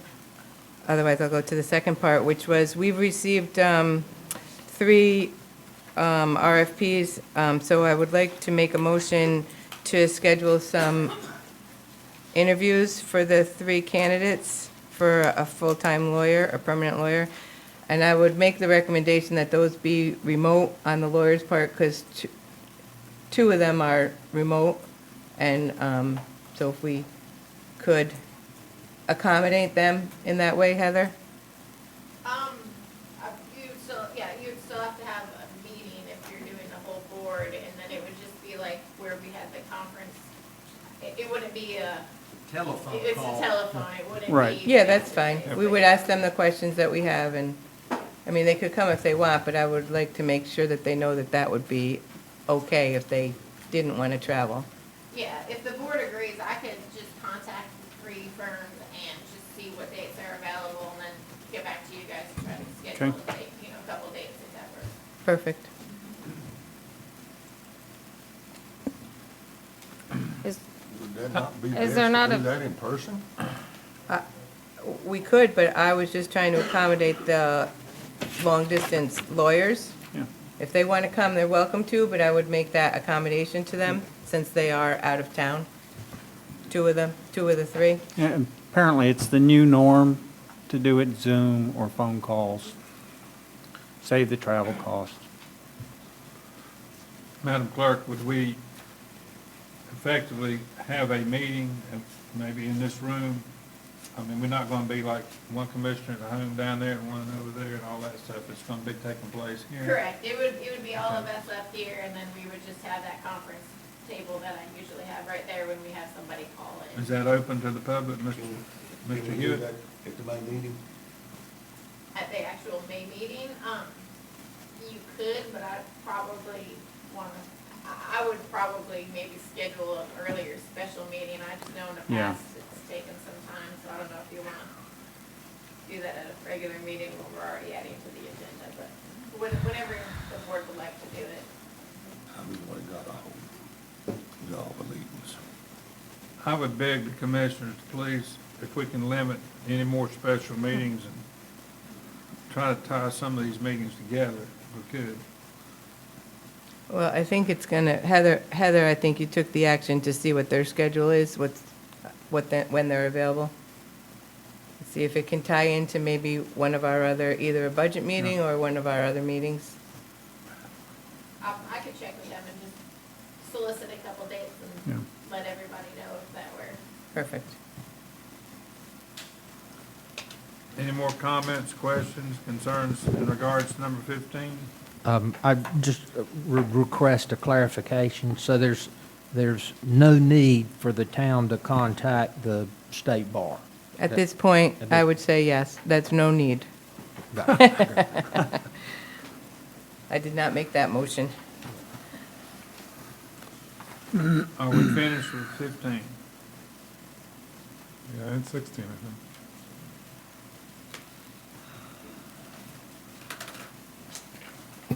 All right, we finished 15, 16, we're on 17. Mr. Myers and Ms. Thomas. So there was some discussion about the conflict of interest in one of our prior meetings about Tom and I being on the HBPOA, and the lawyer has investigated that, and you can see her letter that's attached. And her conclusion is that there is no conflict of interest of being on the HBPOA board and the Board of Commissioners. So I would like to make a motion to accept the town attorney's findings and determination related to the conflict of interest of BOC members also being on HBPOA board. I'll second. I would remind, and I'm sure everybody in the room knows, that is an opinion that's always subject to question. So it's not a law or it's not a finding of the town. It's them recognizing a position of an opinion. It's the town lawyer's opinion, yes. Thank you. Anything else? Discussion. Was the town attorney working for the HBPOA? Absolutely not. You brought it up in a meeting here, and then we asked her to investigate that. You can see that in the bottom of, in her letter, she states that. She was not working for the HBPOA. She has never worked for the HBPOA. She is not a member of the HBPOA, and she's never attended a meeting. Did you read the letter that she wrote? Yeah, it went to the HBPOA first. That's because we had a meeting before we had another meeting here. But yes, you're correct. So the questions that I received from some constituents were, if the lawyer's a town employee and the letter about the conflict of interest was sent to the HBPO meeting prior to any town staff or commissioner before they saw it, who instructed the attorney who is an employee of the town to send that to the HBPOA before a commissioner meeting? That was the questions that were posed to me. I can address it. I mean, we were at the meeting, I think this documents what happened, which was that there was an allegation that because of the emails, there was a conflict. She's, at that point, stated she didn't see a conflict. She was going to review the emails. We had an HBPOA meeting. Tracy and I needed to know if there was a conflict, if we needed to resign. I asked her if she would document that so that I could know where she stood prior to the HBPOA meeting, and she documented that letter. So you instructed the town attorney to have the letter at the HBPO I meeting? requested a letter that I could use to guide my actions at the HBPOA meeting that was coming up. So the questions that was posed to me was who directed a town employee to do business for the HBPOA prior to a commissioner? Because my understanding is the commissioner should vote on instructing a town employee to do such a project. This was me as a town commissioner requesting her opinion on my conflict as a town commissioner. This was not wearing the HBPOA hat. This was for me as a commissioner to understand her finding, or her. The problem is. So a single commissioner can instruct an employee. He didn't instruct her. We instructed, when you brought it up as a conflict of interest, she had the task to go and see if it was a conflict of I'm interest. talking about the letter that was, Yes, so then we were asking for her whether or not it was a conflict before we went to the meeting. Is that not appropriate? If she found it was a conflict, we should know before we go to the meeting. That's what we were asking her. I don't think a commissioner can get, okay. I can ask her if it's a conflict. Yeah, go ahead. Sorry. Quick question for Mr. Hewitt. Am I a town employee or am I just a contracted agent? Contractor. Yeah. So the town employee things don't apply to me. Again, it was a clarification of what I stated during the meeting with more information so everyone could understand. It was meant only as a clarification, y'all. There's nothing more there. Sorry. All right, I'm going to take the floor for a moment. Again, may I have permission to speak, Mr. Myers? You can do it. This is the rules of procedure. I You have the floor. appreciate an opportunity to speak. I don't get to speak very often. Been doing this a long time, been to hundreds of meetings. I have never heard any discussion that allows members of a board without the knowledge and approval and support of the remaining members knowing that this kind of activity can be asked for, demanded, requested, or whatever at the expense of the board without the board knowing what's going on. It's a bad practice. I say, okay, you got away with it this time, but I'm also going to say I would recommend any board member not go outside and hire, request, demand, or anything else without the fellow board members knowing and being a part of it and agreeing with it. It's just absolutely not a good practice. And if anybody in the room knows any legal issues about that, please correct me. But I think you're going to have a hard time if it goes higher to allow people to run rampant and ask things to be done without the staff or the fellow board members knowing what you're doing. It's just not, okay. Whenever I'm finished, I'll give it back to you, or if I talk too long, you can shut me up. But anyway, that's the long and the short of it, and I don't want to berate anybody or argue or anything. I'm just a word of caution. And ask anybody in other legal boards, legal experience, serving on boards or whatever, and ask them what their thought is, and you're going to get a lot of opinions. But I think as the mayor of the town, I should caution not just those participating in this, but all the ones that didn't know about it or maybe be involved in the future. Please do not do that. It will get us in trouble. Sydney has something Thank to you. say. Pardon me? Sydney has something to say.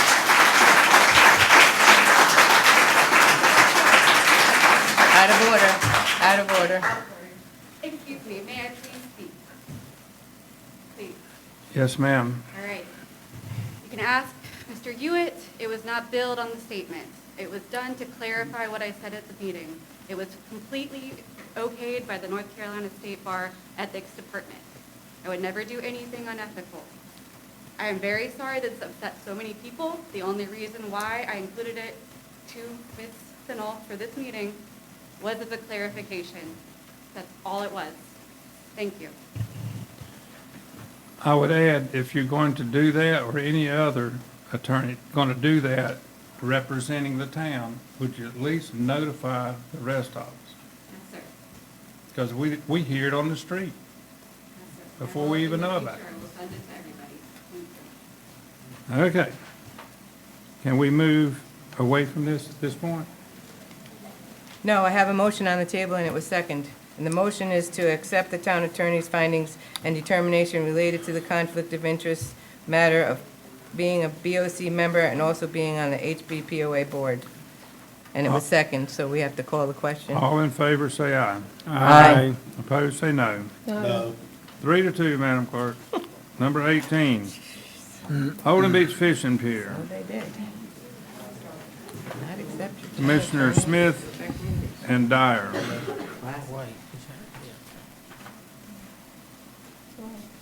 Did I miss something? The Holden Beach Community Alliance presentation, they would like to come up and speak, and I think that's the one that you had the time limit on. And you're welcome to, I guess I can tell her she can come up and speak now. This is to switch slides. All right, here we go. So these are the slides that'll be behind you. There's only 8. I will definitely be done within 10 minutes, probably shorter than that. I want to respect everybody's time. You're welcome. And are you able to see the screen? Yeah, Okay. yeah, because I only if have a it comes copy. back up, sorry, I guess we'll. It's all good. Okay.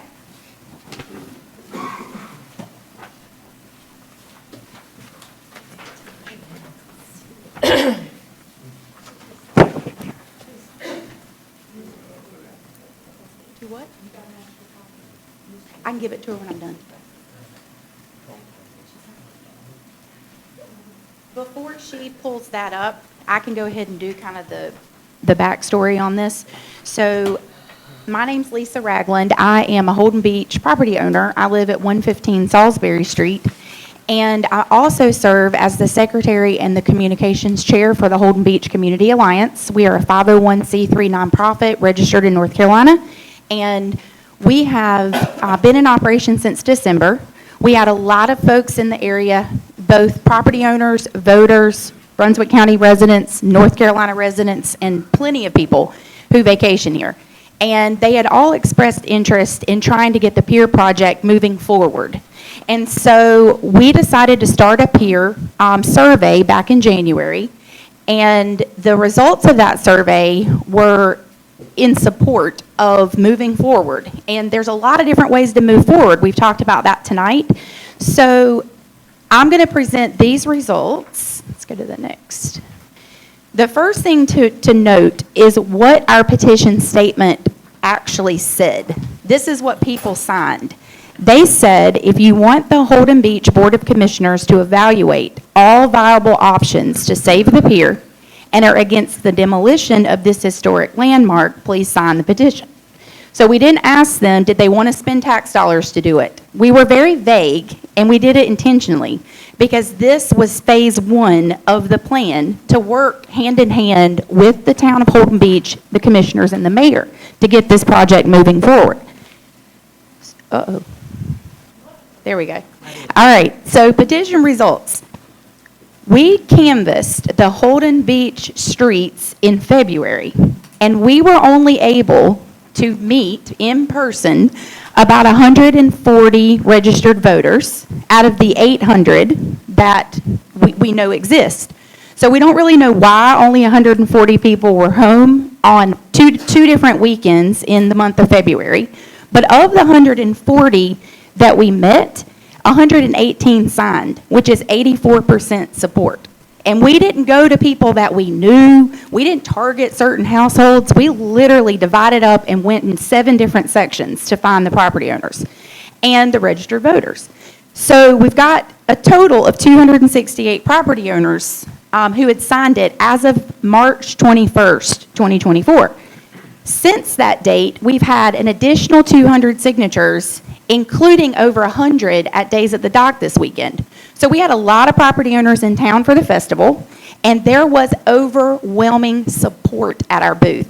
And so we know that regardless of the plan, which we're so excited that that Commissioner Parfus has put something together to guide us with that, we know that there are people that want it. We just need to come up with the right options, the viable options to get it moving forward. So on top of the property owners and the voters, which we know is a primary concern to the board, we also had 379 Brunswick County residents and 824 additional supporters.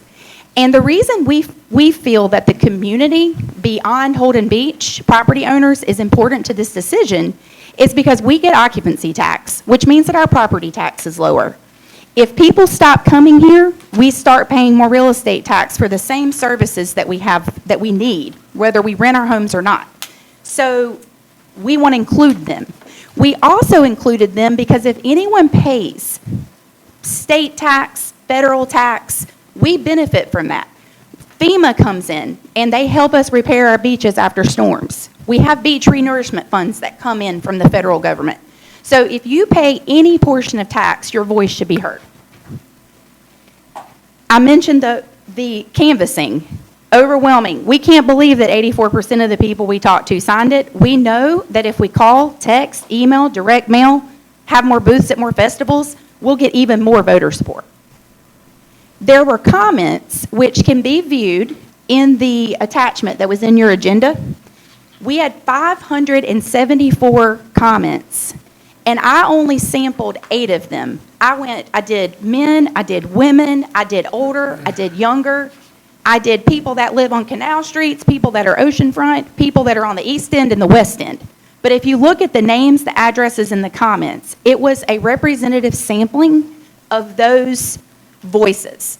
And the message that they're all stating is that they wanted their voice heard. They want the commissioners to do what they said they were going to do.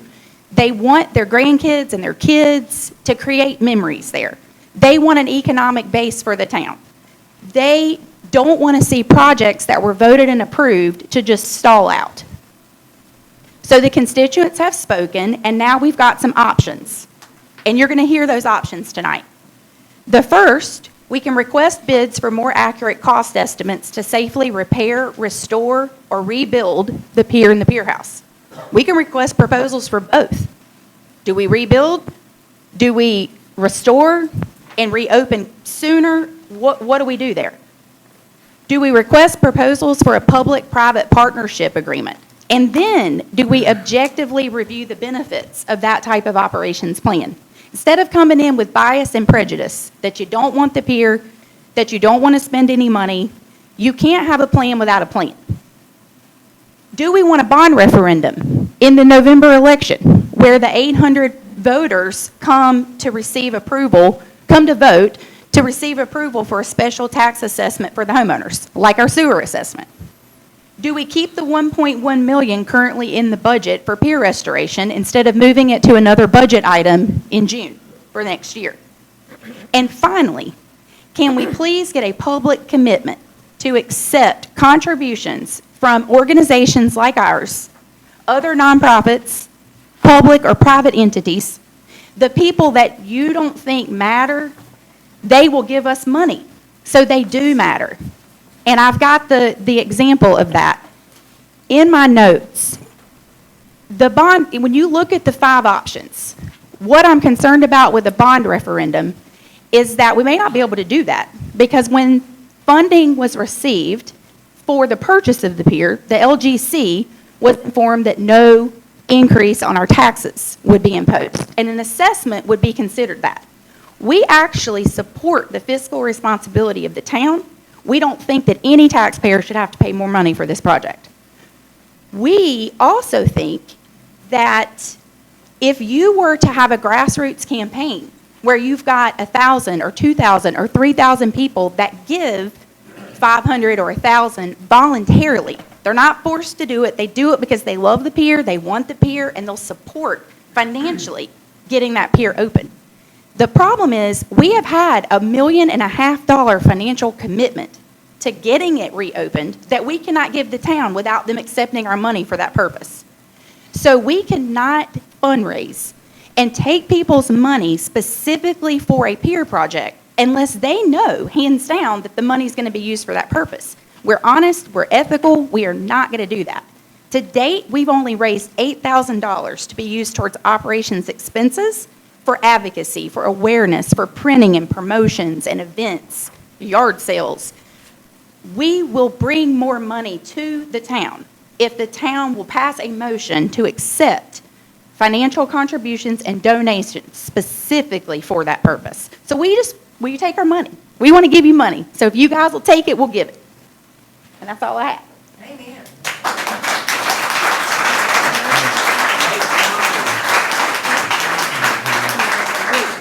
Can we ask some questions? Yeah, absolutely. Did you time me? Was I there? You had 2 minutes. 2 minutes, all right. So is your 501c pending or approved? Are you official with the, have you got your letter of determination Yes. from the IRS? We got our letter of determination in February. Okay.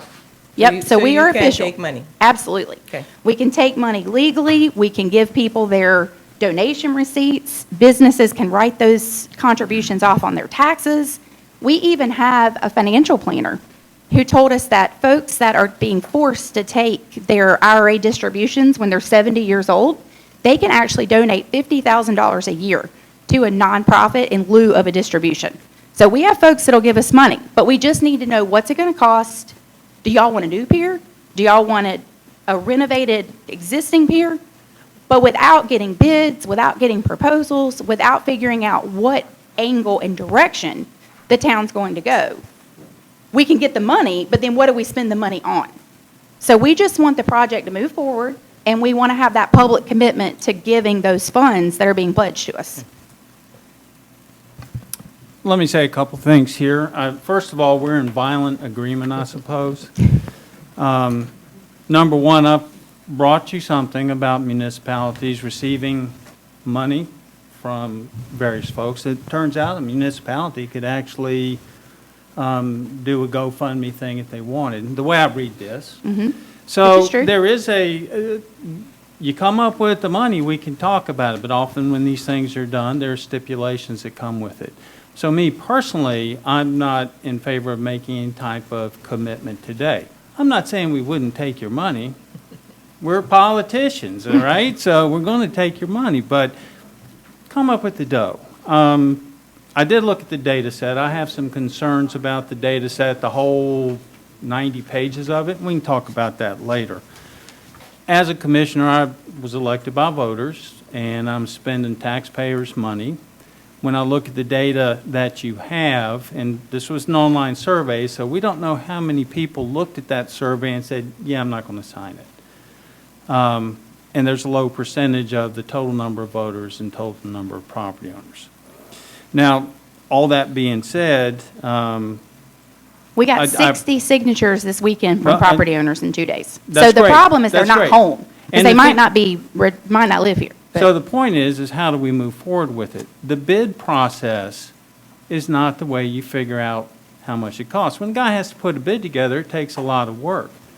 I want to call the contracting specialist in Wilmington, because I've said this before, I don't know that you can just go out asking for bids if you don't have some estimate and money in the budget. But this comes into where the plan that I put together with some help talks about getting the engineers to actually develop the cost estimates. That's how it goes. You do the design work. You come up with the project cost estimate. Then you can go out for proposals. So I think we're both heading in the right direction. Some of the stuff here I don't really support, just as written, because we want to get something done with the pier, right? That's the goal? Right. So. I think the public's concern is if they commit to any monetary donation to the pier project, for the pier house, for the actual pier itself, they want to have a commitment from y'all that you will use the money, whether that is in a year or 2 years or 5 years. No one wants to give money and not know that it's going to be used for the purpose of building a pier or improving a pier. Because, what's the commitment coming back? You want me to commit to use it? Are you going to commit that you will have $1.5 million in 2 years? We actually would. And you would be personally responsible if you didn't get them as donations? So, I'm not going to make that commitment. I'm only one of 5. I appreciate your presentation here, and I think we're trying to get to the same Well, the second point, phase but there's, that I mentioned, so the first phase was contacting people that were readily accessible, people that were home. We didn't call, we didn't text, we didn't email, we didn't direct mail campaign them. We didn't have the funds to do that at that time. But now that we have collected $8,000 in donations that we can use for that purpose, we're going to gear it up. And we would like to combine, not just asking people to sign a survey, but getting their financial commitment. It's easier to go with a 2-part approach than just a, hey, do you want to save the pier? Or do you want to save the pier and give $500? well, and if you guys go down that road, that's right. I mean, you've got some cash, we can see what we can do. I wouldn't say I wouldn't accept the money, but I will not make any type of hard commitment. Right, and we're mean, not looking for a hard commitment. Okay. We are looking for the commissioners to state that they would accept funds via the town for the purpose of repairing, restoring, or rebuilding. If you read this paper, The that pier and kind the of pier stuff house. may have to be done as an ordinance. So me personally, I'm not going to support a statement like that. It'll have to come in, you'll have to have your donation, and I believe it gets accepted by ordinance. Again, heart in the right place, but your path's you're going down the wrong path. Just I like the think. playground. So, They took $50,000 for a playground. So, and we could do the same thing for the pier. It's a bigger scale, it requires more commitment and more involvement. I think y'all are nervous that we don't have it, and we do. no, I'm not worried about that. Okay. The next question is, as far as to your statement for the pier, for us considering all options. You've read my plan, the plan, it's not just mine. Do you think we're addressing your concerns with that? I do. I think there needs to be a financial plan. I actually, on my notes, my very last statement that I said is that the alternatives to not accepting donations, not requesting proposals, and not reopening the pier is natural demolition of the pier and liability for the town, which could create a potential decline in occupancy tax and yada, yada, yada. However, we support the board's commitment to ongoing fiscal responsibility and safe operations of the pier project. We don't want a bond referendum. We don't want any taxpayer that was against purchasing the pier to feel obligated to pay for repairs or ongoing maintenance. Because if there's no financial commitment from the people that didn't want it to begin with, which was primarily the HBPOA members, why should we force them to pay anything? Let's go get money from people that want it and disregard the people that don't. And if they never want to walk on the pier or take photos on the pier or sit under the pier or fish or have their daughter get married there, that is perfectly fine. But if they do, I hope when they walk on that pier, they can appreciate the fact that there were other property owners and other residents in our community that did support it so they could enjoy it. Well, and I applaud your effort. The folks in the county could push on the people in the county to help us out with it, but.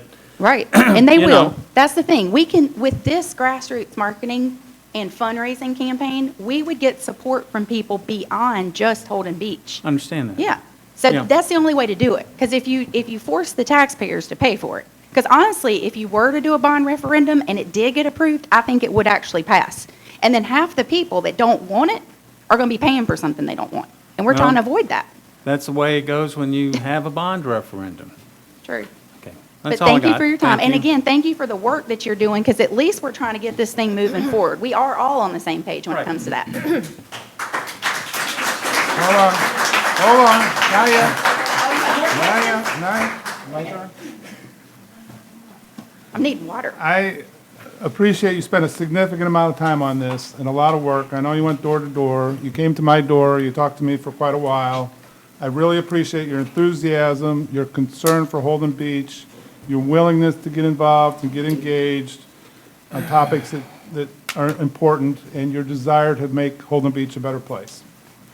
I've got two questions that keep me awake at night. Okay. The first one is, what if it costs more to save the pier than to replace it? And second was, how are we going to pay for it without either inflicting an excessive financial burden on taxpayers or sacrificing other investments that are more important?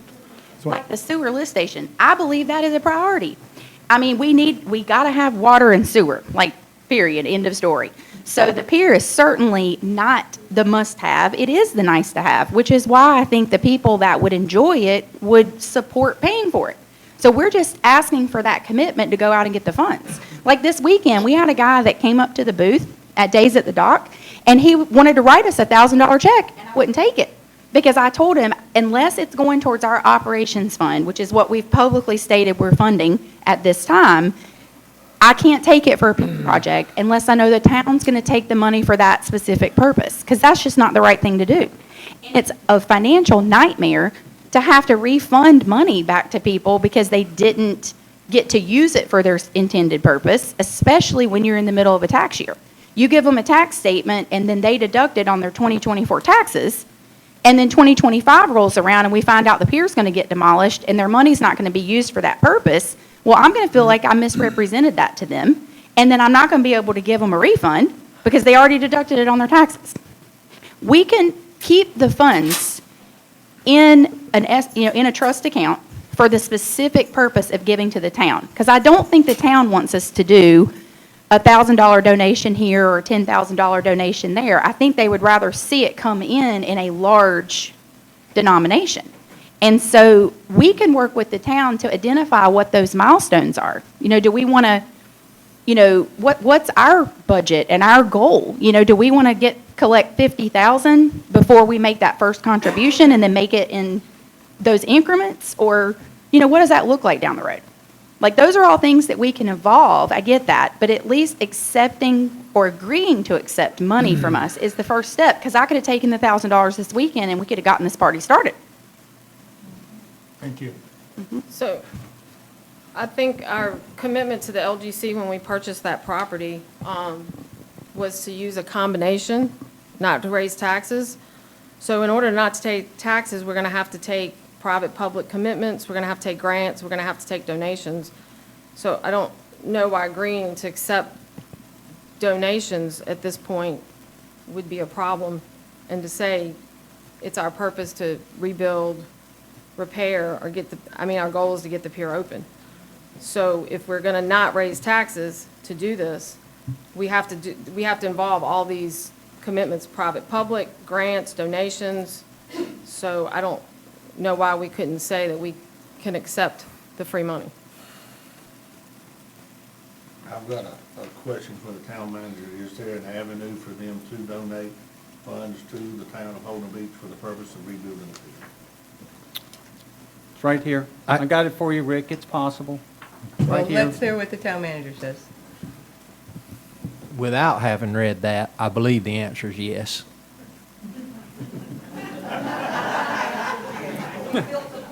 So if we accept those funds, would we be obligated to move forward in some fashion with the pier? Because I'm not ready to make a commitment. I believe that the board would be best served by stipulating what purpose, if there's a desire to accept the funds, what purpose they would be used for.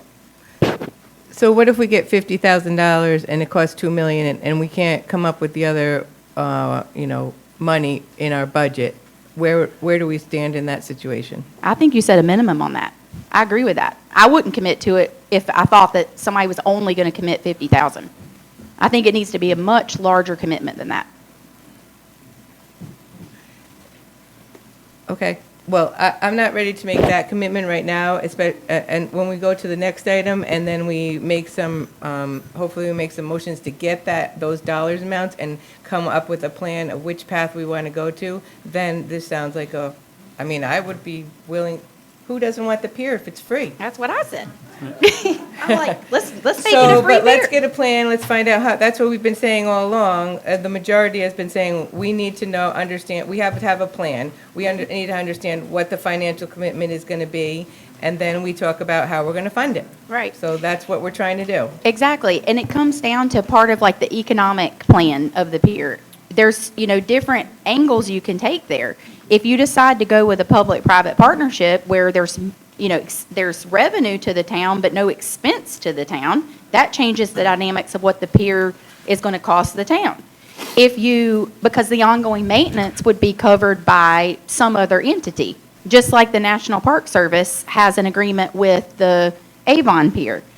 The people that lease that for 10 years, they agree in their operations agreement to maintain it 100% at their expense for that entire 10 years.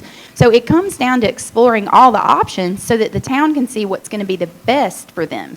What's the best when it comes to revenue? What's the best when it comes to the income, the expense? If the town runs it, there's obviously operational costs there. If the town leases it, then they get income from the lease. If the town creates some sort of private-public partnership, then they again will, generate revenue from that. So there's really 3 different ways you can get the pier open. And we want to commit funds to any of those solutions. To us, it doesn't matter how it gets opened as long as it gets open. So I think we need to look at, the options that we can move forward with, and those are going to be really important when you guys make those motions and vote here shortly. Thank you. Thank you, guys.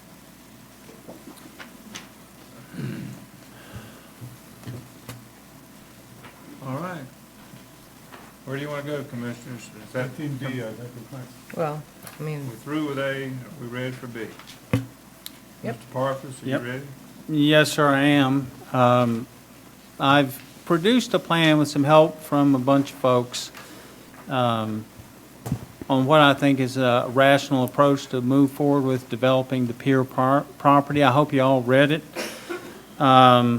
If not, I'm going to just run down a few of what I consider the highlights of what I'm trying to achieve in this plan.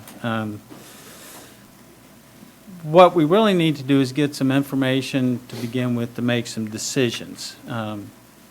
First thing is we need to look at the entire property and not just the pier and just the pier house, in my opinion. This plan will help us get some critical information such as construction cost estimates from the engineer and architect so we know what the costs are so we can budget. and go out and request bids from people. It costs people money to put bids together. As I said, I want to address the entire pier property, not just the pier and the pier house. Separates the development into two components, basically being the pier and the pier house, and then those can be broken into phases to fit within our financial capability here. That way we kind of eat that elephant one bite at a time. I place a priority on the pier because it is the centerpiece of the property, and it's also in poor condition, so I'm worried about it self-destructing out there. I want to get the financial data out of this so we can select repair or replacement.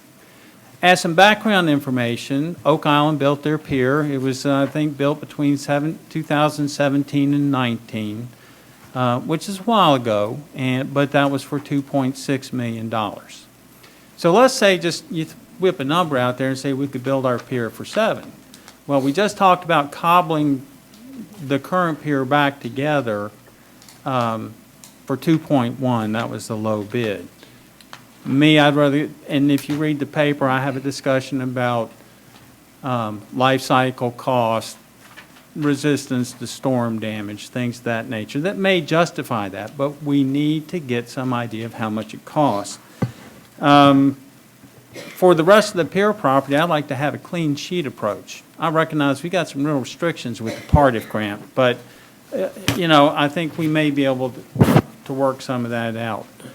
I provided a notional timeline in there of how we might be able to accomplish stuff. And I've also identified, based on our debt service table in there, how we might be able to pay for it as we clear debt off of the town's books. So, and at the end of the day, we'll get some preliminary design and cost data so that we can support funding requests from others. If we want to go talk to the county or state, I've got to be able to go and show them, this is what I want to do, and this is how much it costs, and it needs to have a little bit of meat on it. It may not be the detailed cost, but you can't go up and just show a rendering and say, I'd like to have a lot of money for a pier. With regard to concrete piers, I don't know if, Will's still here. Your numbers may be a little high. I talked to Surfside, the architect that did Surfside, which is a concrete pier, and it just opened March this year. So we actually have a return cost on the concrete pier, and he said it was roughly 80% of the $20 million project. So for the pier itself, you're looking at 14, 15, 16 million. Did he say it was 150 feet short? Well, the point being is it gets us in the ballpark of the type of money we're looking at, okay? So we have an idea of what a concrete pier is going to cost. We need to get some numbers on repair, replace on a current pier, real numbers. So this is what this plan does. If you haven't read it, I would ask you to look at it. It is, in the first paragraph, I state that it is a starting point. It's maybe not the end-all and be-all, but based on my experience of doing civil works projects, I think it's a pretty good approach. So with all that, I'd like to make a motion that we approve this document as a baseline approach to developing the pier property. I second. Discussion. Again, Rick, we went and visited with these engineers, as you said that you actually paid for that visit yourself. Yeah. Was there a cost estimate or receipt or anything for that visit? There is, but we're not going to discuss it. That's not part of the motion. What are we going to do here? I just want to say, Rick, that I think it's an excellent plan. I can see you put a lot of hard work into this. You put a lot of time into this. I think we now have something that we can use as our baseline. It might not be perfect. It might not be the final thing. It's probably going to be evergreen, but I support it, and I think it's a great plan to move forward with. Thank you. I'll add on to that. I think we've always been saying that, we did not have a plan. We didn't have a viable plan when we bought the property. I know there was a plan that was developed in January of 2022, but that plan is proving to be very unrealistic in terms of the numbers that are there. So thank you, Rick, for all your work and your effort and your own money to help move the ball down the field. And I think, as Tracy said, it's not perfect, it's not complete, but it is so much better than the other plan, which is the only other plan that was out there. So I agree that we should endorse it and move it forward and improve it and make it work. Well, Rick, this plan that you have in place, is that going to require hiring more engineers, or is that something that our town staff should take the lead on and do the work to prepare what needs to happen? Did you read the plan yet? Yes. Okay, because what's stated there, in order, for instance, in December, when I put the brakes on going out for more bids and just reducing the scope, the statement was made that we'll just wash the piles in versus drive them, and we'll save money that way. Well, based on my and this is why, one of the reasons I did it, put the brakes on this thing is, and as I asked the architect, if it was cheaper to begin with, why wasn't it in the design to start?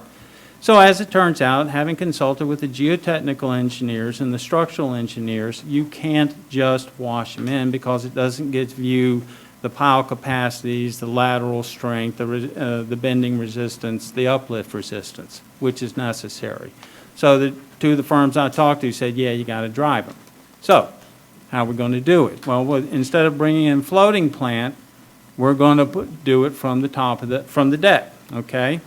Well, you all have been down under the pier. There's not a bolt that isn't solid rust down there if there's a bolt at all.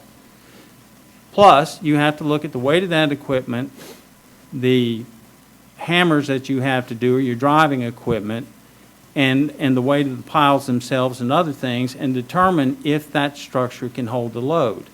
Now, one of the engineers I talked to felt that the current bracing it's light, it's insufficient. So we need to do a structural analysis, and then we're probably going to have to build from the shore out to accommodate this. Now, the upside of this, that's going to cost some money. Maybe won't get the big cost savings, but once we're able to drive equipment out there, that's going to facilitate repairs and maintenance in the future. And guaranteed there's going to be storm damage. So to answer your question, yeah, we need to have engineers do this. Okay, Yeah. what my question was, can we direct the staff to do it? I don't think that's something. Oh, no, I'm not doing it. We're not, no. The staff is going to have to take the lead on this. But I would like to have my fingers in the development of the scope. I want to see it. I want to know what it says, because I have concerns that we need to make sure we are asking for what we need. The right questions, yeah. Right. And it even comes down to things as simple as records. We have received drawings from engineers that you guys get. You can go pull them up online, and you want to read the notes on the drawing. I read the notes. There's good information in there. You blow them up, they're too pixelated because we didn't ask for proper resolution. We probably didn't ask for CAD files because you got no use for it. And I understand that. That happens. But you get your CAD files, and then you need someone to come do some work or do some re-engineering. You give the engineer a CAD file, he can dump it into his modeling program or just modify that as opposed to have to start from scratch.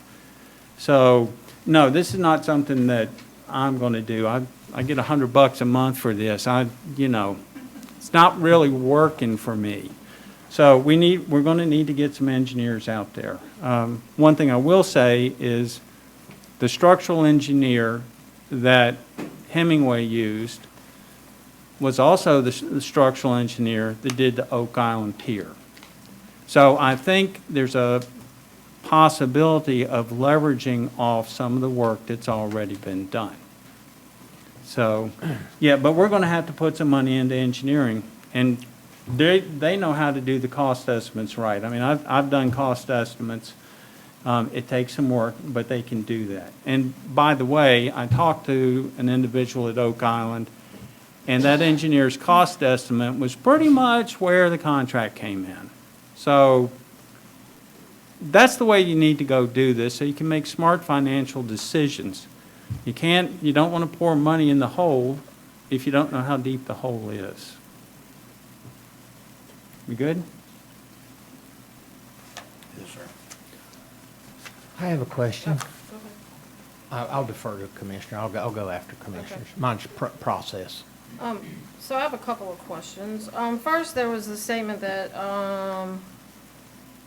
Mr. Parvis stated he felt the pier project was handled in a way others do not agree with, which was also the general consensus of those in attendance. Was Mr. Hemingway with the consensus of those in attendance? Yes. Okay. But not So, that, that was a question. this is nitpicking, Paige. How am I I'm sorry. nitpicking?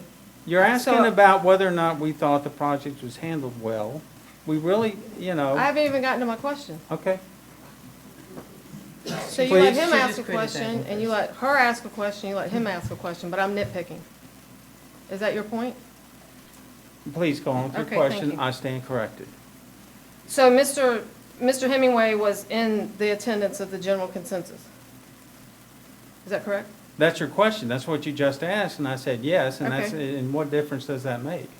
It was noted that the intent was to get the pier reopened as cost-efficiently as possible, because Chip Hemingway, if we pull the minutes, stood right here and said that it was a viable option to get the pier rebidded with the change in the scope. So now he's telling you he does not agree with that. So No, I'm a little concerned. No, what you're missing here is, he said it was a viable option to get it rebidded, and if you recall, he says we'll just jet the pilings in. Mm-hmm. He was not correct about that. He's an architect, he's not a structural engineer, nor is he a geotechnical engineer. That's why I wanted to have the discussion. His statement concerning getting the pier open as cost efficiently as possible was relative to the design that they initially produced, Okay, which included floating plant and driving the piles.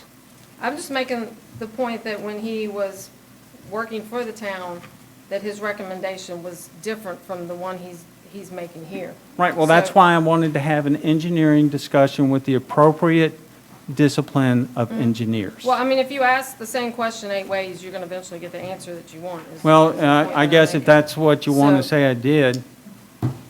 Well, I'm just saying, what Chip's stating here, that we can pull in the meetings at a Board of Commissioners meeting, totally is opposite of what he's saying in this meeting. That's just the point I that think you're wanted to make. taking it out of context. Okay, well, I'm And, just taking you it know, out of if you don't like the plan, don't vote for I didn't it. say I didn't like the plan. Then I'm can we get asking to a vote? I'm Call the talking about- question? I'm talking about what Chip said here as opposed to what he said in the meeting. I didn't say anything about the whole plan.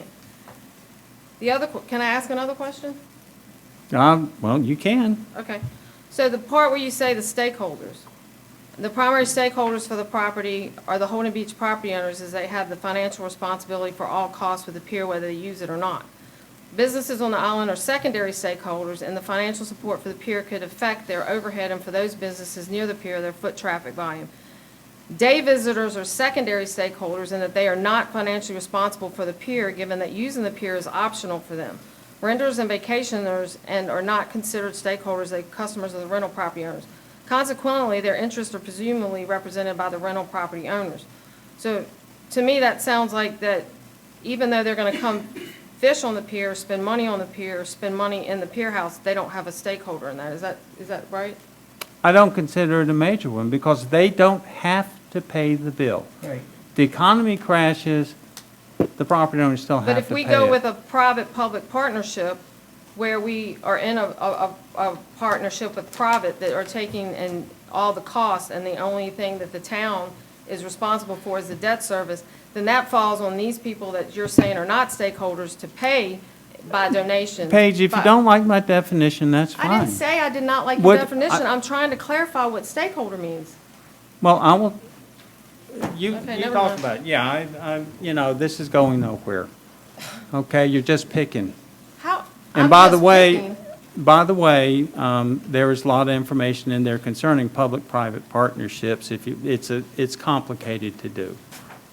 Not saying we shouldn't do it, but it's more than just putting an RFP out there.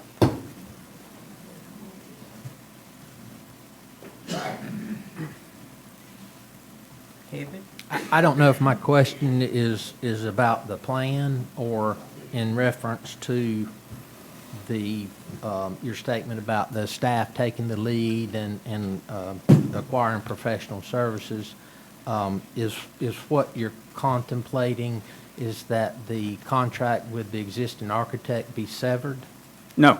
Okay. No. In order to procure additional engineering services, that's going to be a mini Brooks Act, and you're going to have to advertise for it. Well- So I don't know if that is going to be a conflict with the arrangement between the architect and his engineer guy or not. But if you're wanting to go out for a separate engineer's opinion to hire them, then that's going to require the process associated with Mini Brooks Act. You got to advertise, solicit, get that kind of thing. We may have to get there. We haven't, and this is why I wanted to look at the scope. We got to see what is in the scope.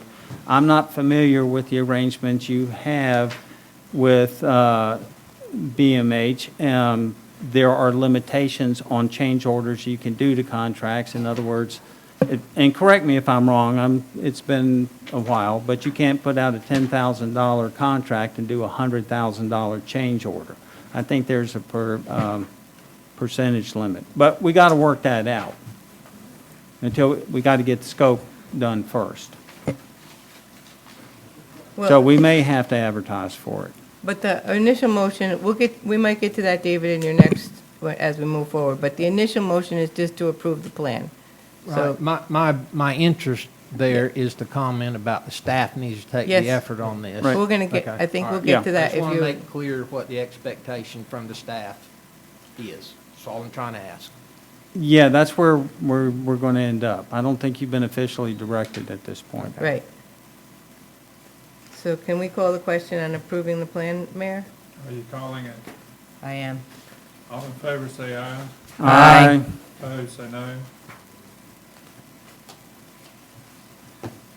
That's a unanimous vote. Silence is a positive vote. Madam Clerk. All right. So related to this whole issue, I would like to make a motion to instruct the attorney to determine what are our legal obligations of the peer grant.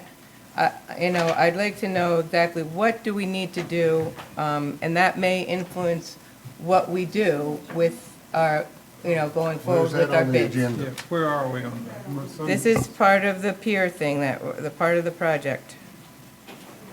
Where? I'm making a Still on- motion as still part on of the 18B. peer and the peer plan. In order to have a plan, you need to know what your legal obligations are, and so that's what my motion is. The chair's trying to clarify, you're still functioning under 18B? Correct. Okay. So in order to have a plan, I think we need to know what our legal obligations are, so that's my motion. I second it. Discussion. Hearing none, all in favor say aye. Aye. Opposed, say no. No. No. Okay. I didn't exactly understand.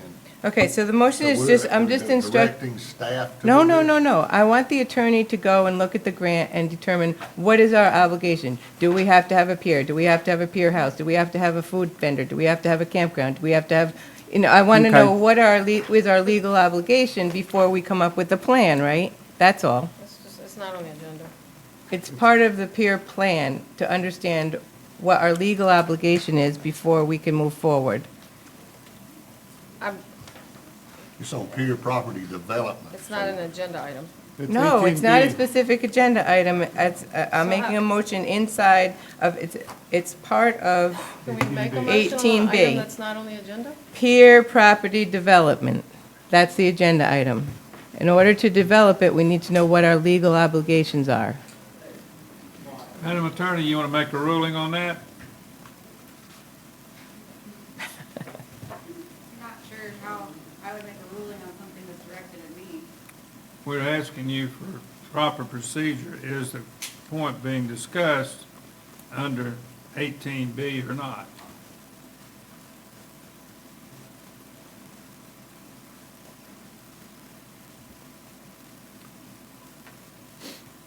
I think he's saying, is it appropriate under the peer development item for me to ask for you to determine our legal responsibility. I understand. I'm reviewing the language real quick. It should have been included in the cover sheet to be proper procedure. But if the entire board agrees, you all can direct me to do it. Has to be unanimous agreement. All right, I don't know that rule for sure.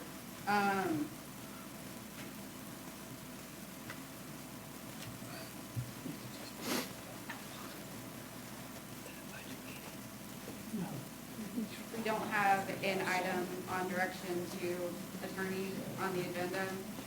Yeah. Something that'll have to be directed separately. Okay. I can withdraw the motion. We'll do it at the next meeting. But as long as we're talking about that, I was planning to make a motion too for 18B. It was related to the peer property development. It was building on Rick's. Go ahead, make it. Okay. Well, okay, hold just a minute.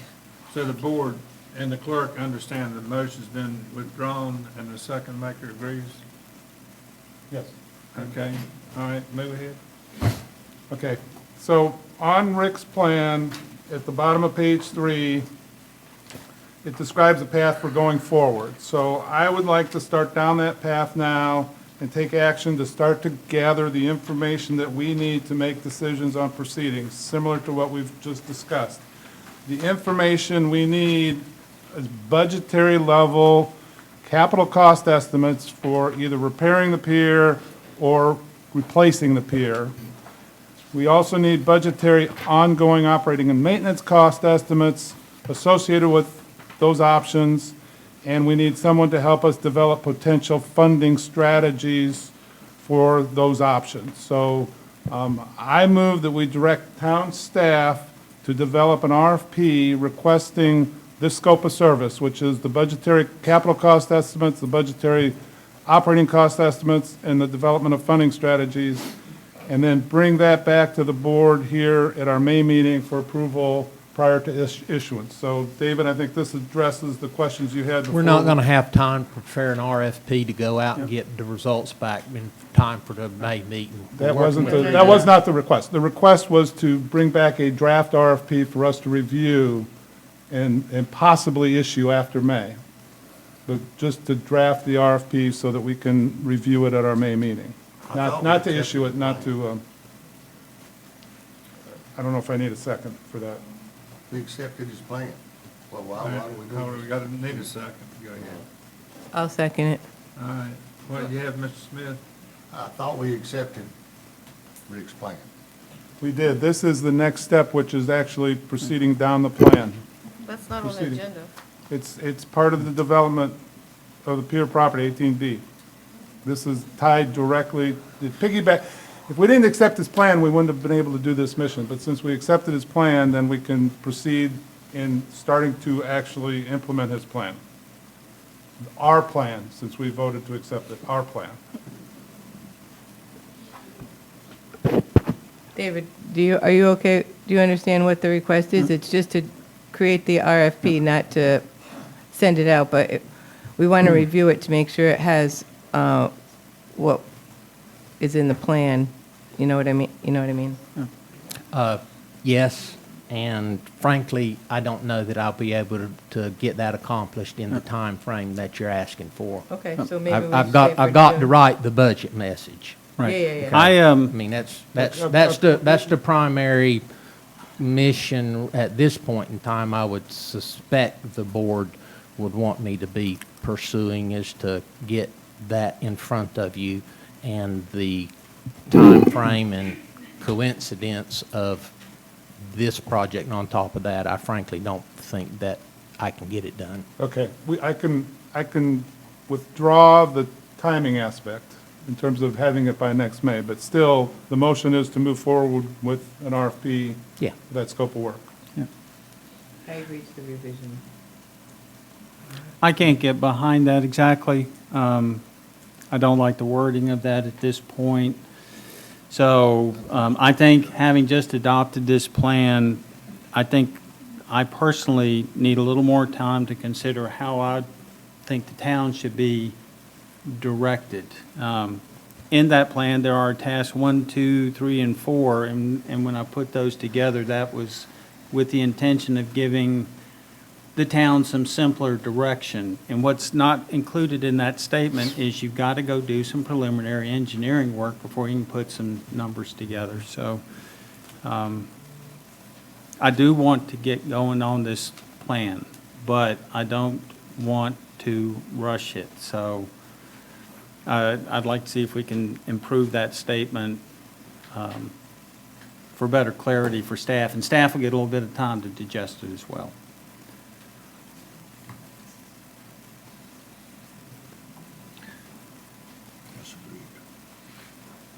Madam Clerk, would you read the motion back?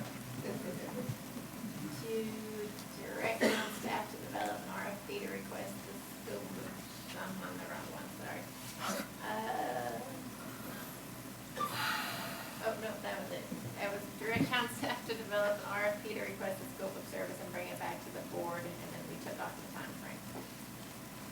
Yeah, I intended the scope to be the budgetary capital cost estimates, the budgetary ongoing operating maintenance cost estimates, and potential funding strategies. This was the scope. All right, any more discussion? Everybody understand the motion? All in, ready to vote? All in favor say aye. Aye. Opposed say no. No. Okay. Showing of hands, please, for no. The motion fails 2-3. All right, what's next? A.C. Are we through with D? Yes. All right, 18C. Well, my request this evening was going to be ask the town staff to develop an RFP to rebuild the pier, to make sure that it met all the North Carolina building codes, engineering codes, whatever we have to do to get it right. But again, I think to do that with what you brought to light on the engineering requirements and stuff, I don't know if we need to get that report or get those findings before we start moving forward with that RFP. I think that'd probably be the smartest thing to do, although, you know, I think our staff is probably, could come up with a pretty good number, a pretty good RFP statement to put that together so we'd be ready for the next meeting, including the engineering work. I don't think they can. You don't think they can? No. I had a question or two. I mean, is this the public-private partnership like we discussed last time, or is this something No, else? this request the town This of our- Holden Beach staff to go out and put together a reasonable scope of work to repair the pier. Same thing that we've had the last 2 months. Yeah, is that the scope from before, number of piles, hardware? To them to investigate what it would take. They've looked at the drawings, they know what pilings need to be replaced, they know what cross members need to be replaced, what it would cost to do that work. They cannot do that because you're changing the method of work if you're going to save money. I'm going to just ask you to slow down and let's do this in a proper manner. We've thrown this thing out there several times, and you're getting the same answer. Yep, you don't want to move forward. You know what? I said, I was just trying to get us to move forward. Well, and so am I, Rick. I think we're in the same path, but this is more along It's too early. my experience, so I can't support it. All right, let's move on to D. Are we through with C, 18C? Yes, sir. No, that was B. No, that's, No, it wasn't. nope. That was C? Oh, D, yeah, okay. Theirs was. We're now on 18D as in dog. Okay. So this, Smith and Dyer. What I would like to do is, there has been some private entities requesting the lease of the property so they can, they would like to come back with proposals to either repair or replace the pier house and/or the pier. And I think we, just as a request, let people put in proposals, and then we listen to the proposals when they come in. well, this carries on the private-public partnership, whereas we would get RFPs from private entities to either repair or replace the building, repair or replace the pier located at 441 ABW. The building would need to meet North Carolina Building Code requirements. The purpose is to have recreational space on the property that allows for retail, food vendors, restrooms, outdoor showers, and an entry ticket booth to the town's pier. A private-public partnership with town would be welcome. The staff would direct the type of partnership. So this would allow us to provide the recreation activities that we promised and were asked to do with the part of grant. The pier property, the 6 camping spaces, the food vendors that are there, and the parking are already providing revenue. That revenue can go to contribute the debt service. The people with the private would take on the maintenance. The town basically would just be responsible for the debt service. With the revenue that we have coming in, I would think that, that would allow us to provide towards that, and then the leasing agreement, we would be taking a rental perspective. So the person or people or the private entity would provide the maintenance. They would be responsible for the long-term care of the building. It's similar to other private-public partnerships like Oregon Inlet, Avon Pier. The National Park Service in North Carolina and other states have taken on this responsibility, this partnership. And it's basically, the town will only be responsible for the debt service. But we also need to meet the requirements of the grant as far as providing some of these services. A pier house with retail space, community space would meet these requirements. I mean, there's nothing wrong with getting a request for proposals. We're not going to say yes to anything, but if there's somebody out there that proposes to do it, and they're going to do it at no real cost to the town, I don't see why we can't at least entertain a proposal. I think that's totally smoke and mirrors. You're saying all this stuff is going to happen. You don't know how much it's going to cost to repair the pier or rebuild the building. The building is a tear down, folks. I'm sorry, it is. I know everybody hates to hear that, but it's a tear down. Correct. I'm not, Somebody might build one and you for us. know what? If these people want to come in and do a presentation here, then set them up to come in and talk to us. I don't understand why you're lobbying for this. That's what I'm requesting. Well, you're asking for an RFP. Now, when you do an Request for a RFP, you're proposal. expecting to buy something. If we're not going to do some type of contract, you shouldn't be requesting a proposal. If they want to come in and do a pitch, just like the Alliance is, then tell them to come in and do a pitch. This, again, is going to be, and Mr. McRaney, can we just go out with an RFP without having our financial director tell us it's okay or not? If any time the board's going to direct any staff, lawyers, or engineers, funds need to be appropriated first. Thank you. So I'm sorry, I'm still confused about this. This is a public-private partnership, but it's not just the building, it's the building and the pier? It could be possibly both. It could be both, it could I be mean, one or see, the other. That's Item D of the not what it agenda- says in the agenda. The It agenda only says building. the building. I mean, Okay, well, then the building. Okay, sure. Well, the way I wrote it was. The headline, excuse me.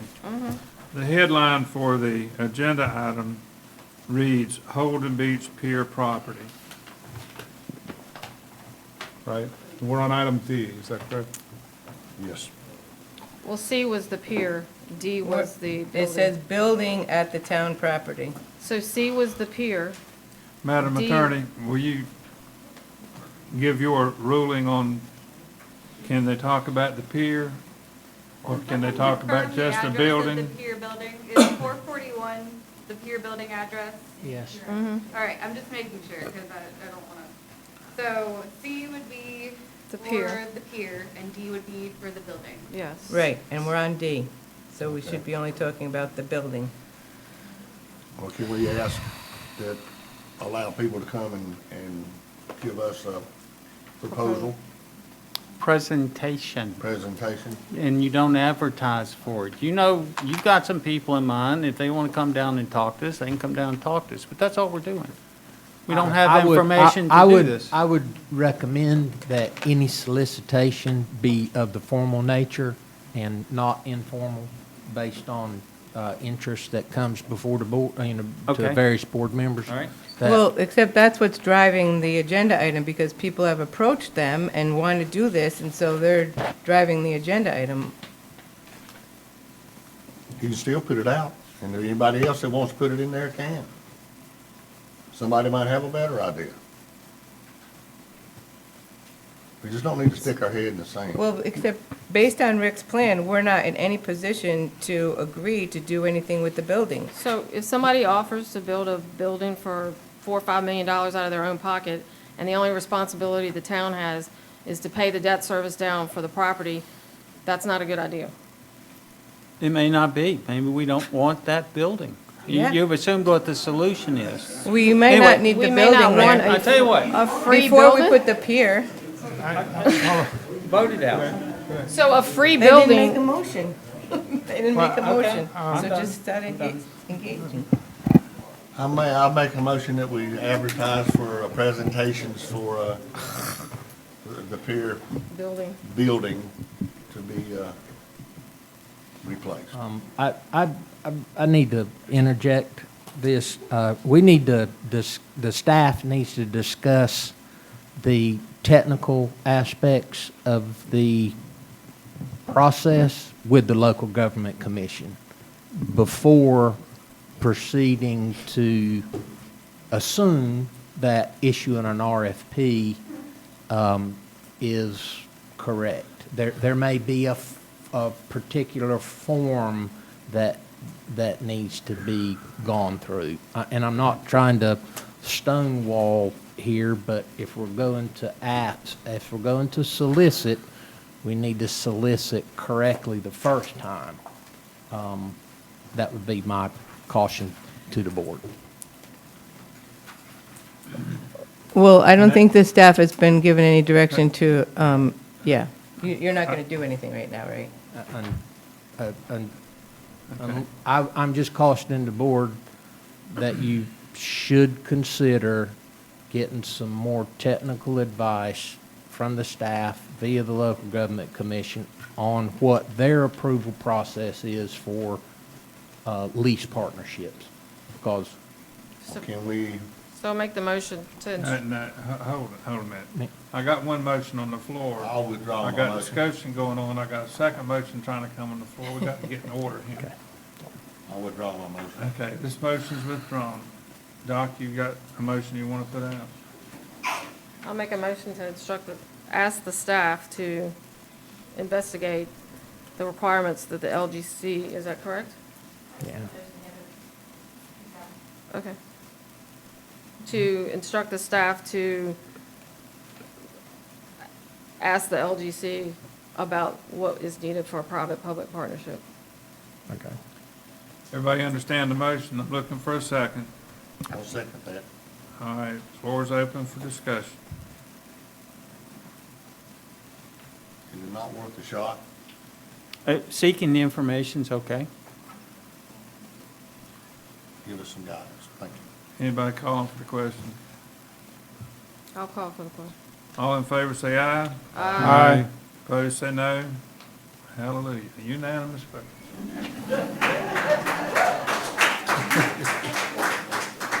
All righty. We're going to number 19. Mr. Myers and Ms. Sir. Thomas. This is about the town manager's report. David provides us with an update, usually right before this meeting, a written summary of what I think are some really critical initiatives, programs, projects that are going on. This is, unfortunately, it's towards the end of the meeting. On the agenda, it's typically after the public comments. It's kind of anecdotal, but I feel this is very important information. I feel that we should share it. I feel it should have a spot on the agenda, just like we have the inspector, the police chief, the finance director. So I would like to, going forward, add an agenda topic to our meetings for a town manager's report where he can discuss these as part of the formal agenda.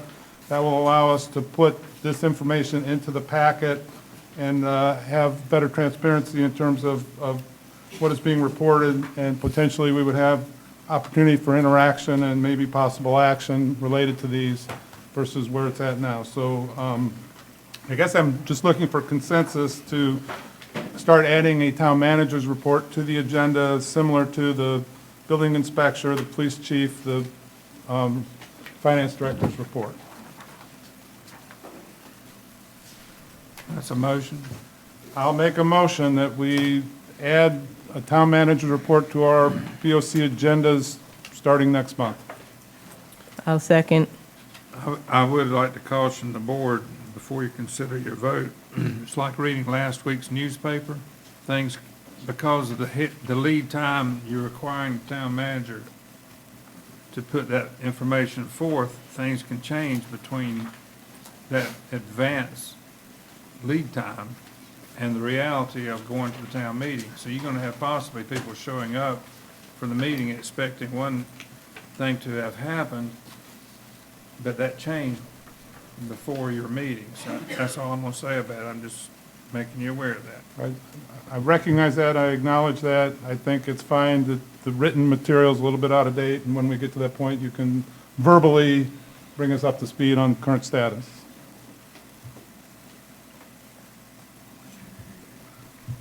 Any more discussion? We usually get the town manager's report as part of the agenda. Yes. Yeah, I got it just before the meetings when we get it. It's not part of our agenda packet, and the people don't get it. They don't get it. Because it's not in the agenda packet. That's because there's a 10-day deadline, and some of the stuff that's on here probably doesn't come up till within 2 to 3 days of the meeting. Yep, we acknowledge that. It's going to have to be verbally updated if there's any late-breaking news. I don't see Do you have the anything? point of it myself. The point is for transparency and to put it out in the public so that they can see what we're seeing and giving us time to ask questions prior to receiving it at the day of the meeting. You ready to vote? I have a comment. Okay. I'm really flattered that that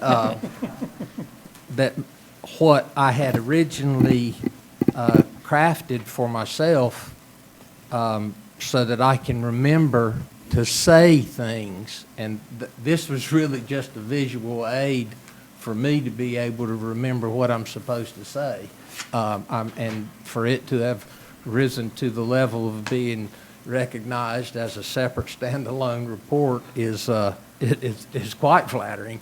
I didn't realize that what I had to say oftentimes was even listened to, much less paid attention to. But for to have a position in the agenda, I couldn't care less where it is. I will acknowledge that there's going to be an inherent danger of confusion because I try to make these things be pertinent and timely. The form of it, when you say that it's like the inspectors, I'm not going to be putting a bunch of databases. It'll be David's idiot sheets. What it'll be, because that's exactly what it is. This is perfect. This is exactly it. We're just trying to share it. And the interaction is one thing that you mentioned, Tom. what's going to be, what do you envision as that interaction thing? Is that interaction between the board and the manager, or is that going to be an open dialogue from the floor to the manager? No, Where I I'm view called- it- Where I'm called upon to answer, field questions when we send something out 10 days in advance and everybody comes in with everything that's been wrong with every item on that report and wants to debate it, in public. I view it exactly like these three guys here. I mean, you'll be behind the counter, but, we may ask questions about the report, but it's basically to make the report and have the ability to ask questions. So very similar to these three reports that we've been historically doing. You I ready to think- vote? Sure. All in favor, say aye. Aye. Opposed, say no. No. 4-1, Madam Clerk. All right, we're on number 20, public comments. If you will, raise your hand. You can talk about anything you want to talk about. Come to the podium once you're recognized. Will Carter, once you're recognized, give us your name, where you live, and so forth. Yes, sir.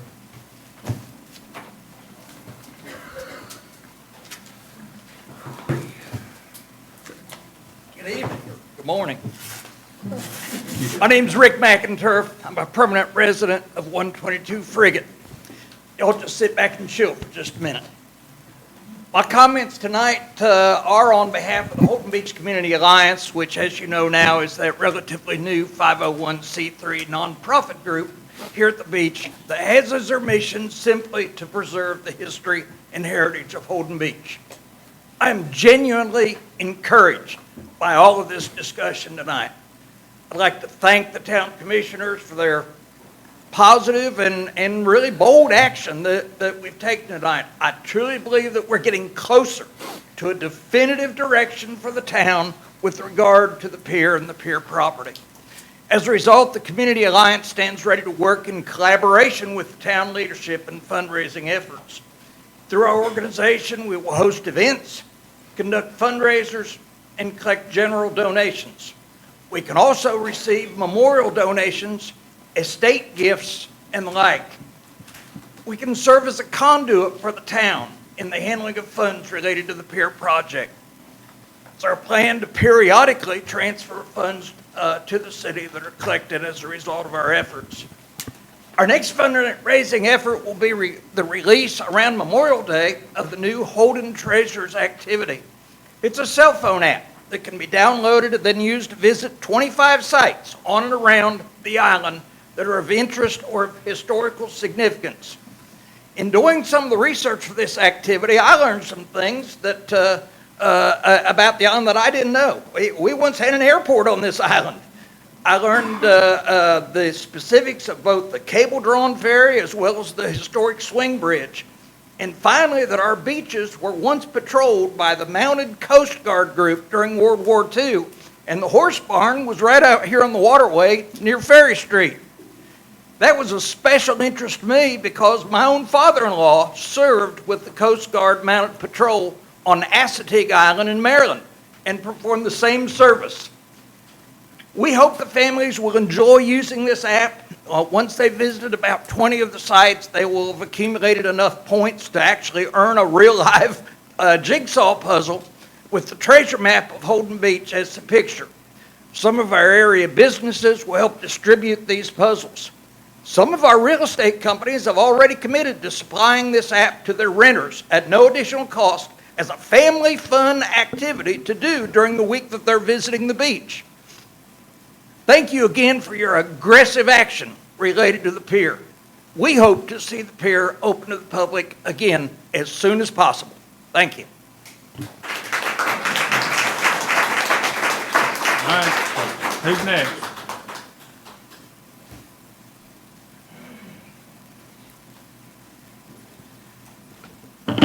Jeremy Ridenauer, former owner of the trolley stop, 108 Jordan Boulevard. I wrote some things down, so I'm going to go over it like this. The 9-mile acre island of Holden Beach was purchased by the Holden family in 1756.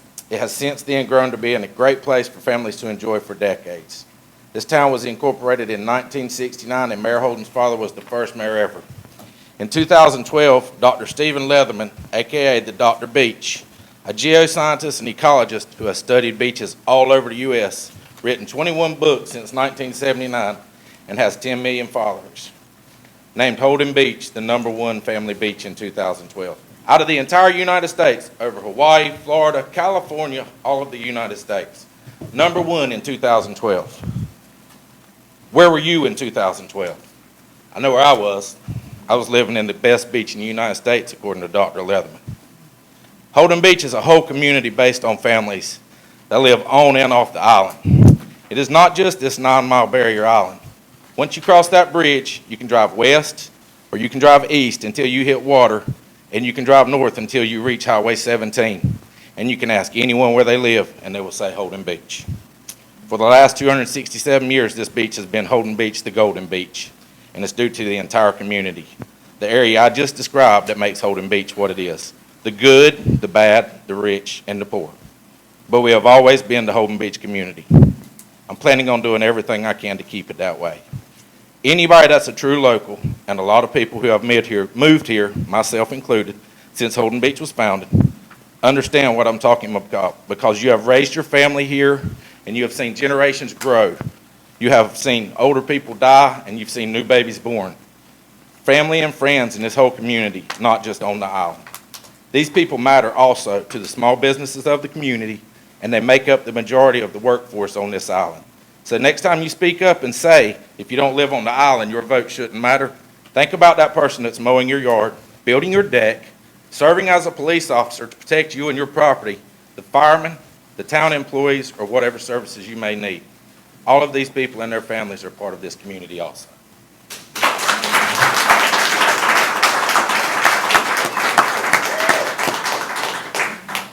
Mr. Carter? That's my neighbor, Jeremy Ridenhour.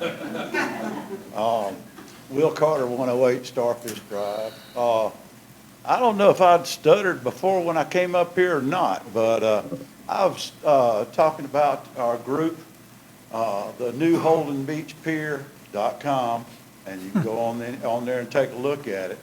What we did, we've been working on this for a while. A lot of people have been working on this for a while. What we did was we took Jeanette's Pier, the only concrete pier in North Carolina. We took the contractors that built it, Clancy and Thays. We took the architect that built it, Chip Hemingway. We got takeoff from marine contractors on what it would cost to recreate the wheel that's already been built. And our engineering is done, the pier is done. It's a 1,000-foot pier, an 11,000-foot structure with a community center and everything. We don't have to go out for engineering. We don't have to go out and figure it out. Our geology was done when we did our beach renourishment. All we need is money. And like I told you, our representative, Charlie Miller, called me and talked to me over half an hour on the way to the legislature this morning, said he's going to talk to our senator, Bill Rabin, and get us some money for this pier. And so all this wishy-washy, let's go out for this, let's go out for that, let's go out for this. How about let's build a pier that has already been built. We've got the plan, we've got the architects, the only ones in North Carolina, by the way, that had ever built a concrete pier. We've got pictures of what it's going to look like other than the pier house. I mean, this is ridiculous. You guys are going back and forth. Since we bought this pier, nobody's gone out and said, how much is it going to cost to build a new pier? You know, except our group of people. Our group of people runs the website, same people that we did the inlet, when we did the Lockwood Inlet Association. Alan's a member. Everybody that has boats around here are a member. Tom, you're not a member. You got rid of the terminal groin. While Bald Heads is working, Ocean Isles is working, we still own the sand pit over on Turkey Trap Road. But you know, when you come up with a viable plan, you've got our legislators going to give us money. They're going to look for it. And he said, if we can't get it this time, we'll get it in the next session. So we've got a plan. We've got a pier. We've got something that's going on. And we're going to get it done. And it'll only take 2 years to build once we get the funding. And once we get the funding, we'll get figure out where we want the walls in the building is all we have to do. And then the Holden Beach Alliance could take all their money and help furnish it, help put in all the history and all the different rooms. We'll have it all.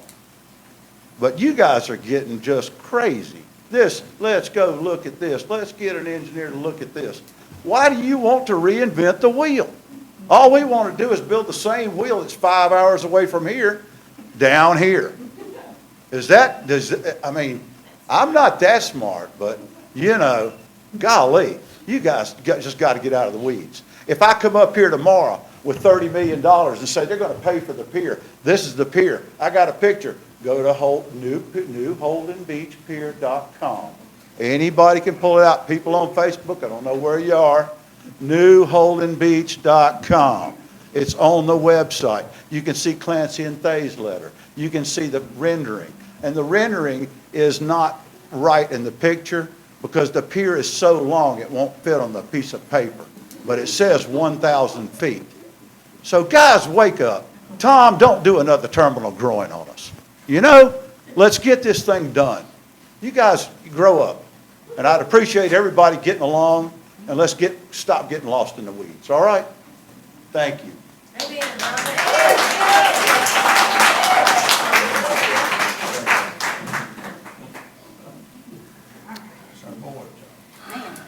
I'm going to be way faster this time. All right, so Lisa Ragland again, 115 Salisbury Street. I didn't mention earlier that I'm also a real estate agent. So I talk with people in the community. I wanted to go right after Jeremy because it was like spot on. Anyway, I talk with people that do vacation rentals. And I'm on all these Facebook groups, right? There's so much negativity in our town right now. We are divisive. We are discouraging people from coming here. They think we are rude. We are unwelcoming. It is not good, y'all. And these property managers that I have spoken with have told us that vacation rentals are down 25%. And I'm telling y'all, I'm reiterating it. I don't want my taxes to go up because people don't want to come vacation here anymore. So we've got to provide amenities and services. We've got to give back to the families that, you know, you may not like that there is a large population of locals for generations here. I'm a third generation Holden Beach resident, and I'm going to fight for my community, and I'm right there with you, Jeremy. We're going to get this freaking pier open, and we're going to get these people down here, and we're going to make them feel like this is Holden Golden Beach of 2012 all over again, and I'm committed to it too.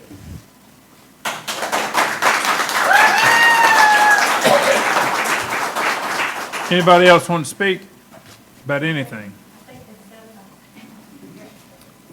All right, last call. Anybody?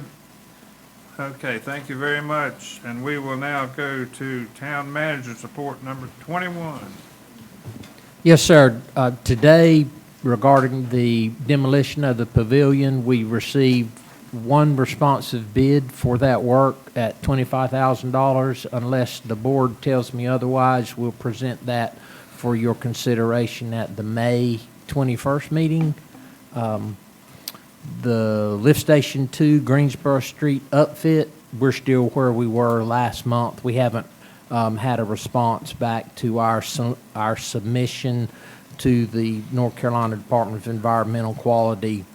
We've submitted our preliminaries on that and haven't received, they still got a backlog, y'all, and haven't received what we're waiting on. Canal, but once we do receive that information or that offer to fund, the board's going to have to vote to accept that. Yes, sir. There's also an EPA grant associated, or is that? Yes, sir, but that's ready to go, or? That's, we're, the long pole in 10 is this grant from DEQ. Okay. Canal dredging project down in Harbor Acres is now complete. Our engineer is certifying those pay quantities. The potential Miss Katy project in the Lockwood Folly Inlet, we're working on that. Have made the grant application for the funding, and our coastal consultant engineer is coordinating with the permitting agencies. The pier walkway and emergency ramp, by default, I believe, is in service, but we still have to refine some of the handicap parking spaces in the layout. We're working on that. Beach access is a general comment, a general observation about beach accesses. You know that we initially started out several years ago with the blue mats, and it appears that blue mats are going to be the vehicle of choice or the mechanism of choice or design in order to increase access to the beachfront. Just wanted to, either it's all the storms that we've had here with the prevailing winds, seems like the last 8 weeks that it's going to be a constant maintenance issue. It's not bad, it's just that those blue mats are going to get covered up, and it's going to be something that has to be tended to on a regular basis. 114 Quentin Street, the bathrooms there, we got a most responsive bid in and awarded at $70,000, which is within the budget for the site's bathroom construction. This is a Key Bridge agreement item, and we are attempting to close out that project before the end of the fiscal year and before the prime tourist season. High Point Street, another project resurfacing complete. Engineer also certified the pay volumes. Speaking of resurfacing and paving, looks like Ocean Boulevard is getting close with the bike lanes. I see little bikes painted on the shoulders. Crosswalks are chalked in, so things appear to be moving along like they're supposed to. And I don't know if they're actually going to finish early, but it's certainly not going to be causing traffic jams during the tourist season. I do want to mention about the crosswalks. Several years ago, there was an initiative. There's going to be 5 crosswalks in 4 locations. Okay, and those 5 crosswalks is going to be 2 at Jordan Boulevard, 1 going across the south end of Jordan, close to the intersection from the restaurant across the sidewalk, and the other one crosses Ocean Boulevard. So those are the 2 at Jordan Boulevard, 301, 567, and 915. Why those locations? Those locations were determined through primarily through the efforts of the planning and inspection departments exercise several years ago. I bet it was 5 years ago, where we went through an exercise with DOT, provided them all kinds of information, head counts, traffic counts, that kind of thing. And those were the areas that met the DOT requirements and were reviewed and okayed by the board at that time. So those crosswalks are going in, and it's taken us a long time to get there, but it beats where we were before, and that was having crosswalks painted in the middle of the night with no thought to exactly what it was supposed to be. So these are legitimate in these locations. And finally, status on 796 Ocean Boulevard West, next to the sewer lift station. That has been advertised per the board's direction, and the initial offers are due to us Friday at noon. David, That's all I have. Can I make ask a question about the crosswalks? I think it's great that we have the crosswalks. Some of them are already done. Down our way, I see they're completely done. But people aren't used to stopping. So would it make sense to put some kind of, you know how they have those little people out that said stop? Or they have maybe our neon sign, we could say, remind people to stop at crosswalks? Here's what I know about DOT and Ocean Boulevard, that we're going to have to ask DOT that question, because they are installing those things in accordance with a plan through a contractor, and I don't know if we can or not. Well, we I could- like those little green men, Yeah. but I don't know if those are, well, you know what I mean. I don't know if those are legit. Or maybe And we. I see them in other yeah. places. Just but- because people aren't used to that, and they need to, like, be reminded, maybe we could put it, like I said, on our bulletin board that we put out there, that, remember, stop at it's the law to stop at crosswalks or something like that. Frank's probably got more technical information on that perspective. I'll defer to his. I would first say that the little green men and the caution signs, that some of them you see with flashing lights, you see them that are, you know, sensor activated, that they don't flash, you know, that say pedestrian crosswalk ahead. There is a plethora of technology out there for that. I think all of that falls into the study David just mentioned about being able to have the crosswalk to begin with. And I would think that the increase in numbers would maybe cause those additional items to be put in place according to DOT standards. I only wanted to comment that it is still in the North Carolina General Statute, it is law that pedestrian has the right of way at any marked crosswalk, Right. but also at any street intersection, marked or not, okay? Additionally, pedestrians are required to cross the street at marked crosswalks or street intersections, not diagonally across the street or et cetera. They're supposed to cross perpendicular to the road. And since Tim was the guy that compiled all the information for the matrix of 9 or however many of those variables is, he's got, did work, he's probably got a real good perspective too. There was 9 criteria that you had to meet. There was a certain amount of number of those you had to meet. We counted houses and looked at intersections. Had to be walkways available close by. There was quite a few. We knew how much David liked little green men. We tried. I'll just say we tried.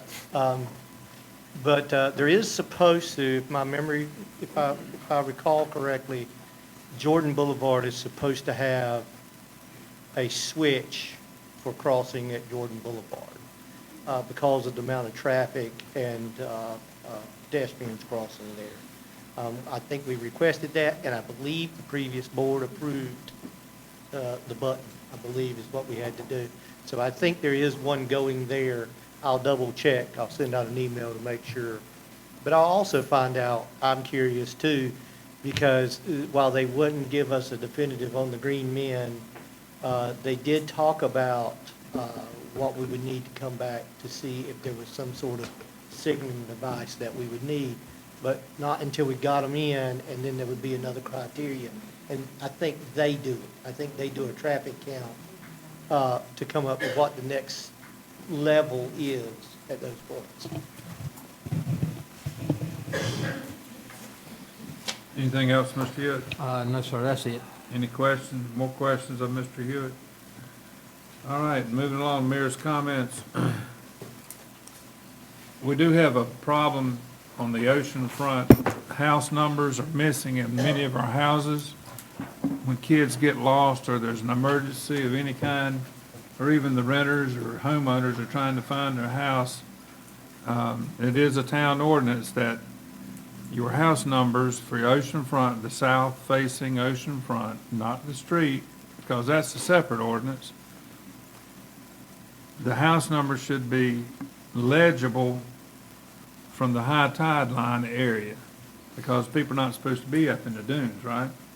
So if there's an emergency at your house and nobody knows where your house is because there's no number, it could possibly impact you and your safety, your family. So my request is, for people that own oceanfront properties, please check and see if you have a house number, and the numbers need to be big enough to be seen from the high tide line. Or if that's not possible, put it on a little stake or something out there that people know where your house is in case of emergency. The street side house numbers we have missing all over the island, And check your house and see if you're in compliance with that as well.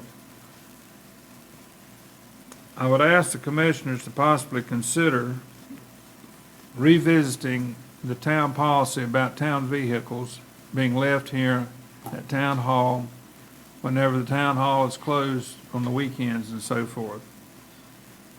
The property immediately behind me has town vehicles parked on it during the weekend. The property is technically leased to the business on the second row there, the rental company, the coffee shop. I own the property, and I have allowed the town to use the town's vehicles on my property with no financial benefit of any kind or anything else. And also, the Turtle Patrol uses that property because I allow one of their buildings to be there.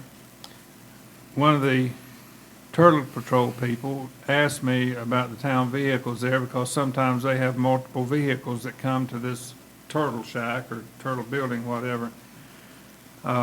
So those of us that have lived here a long time realize that whenever a metal vehicle sits outside day and night, 7 days a week on Holden Beach,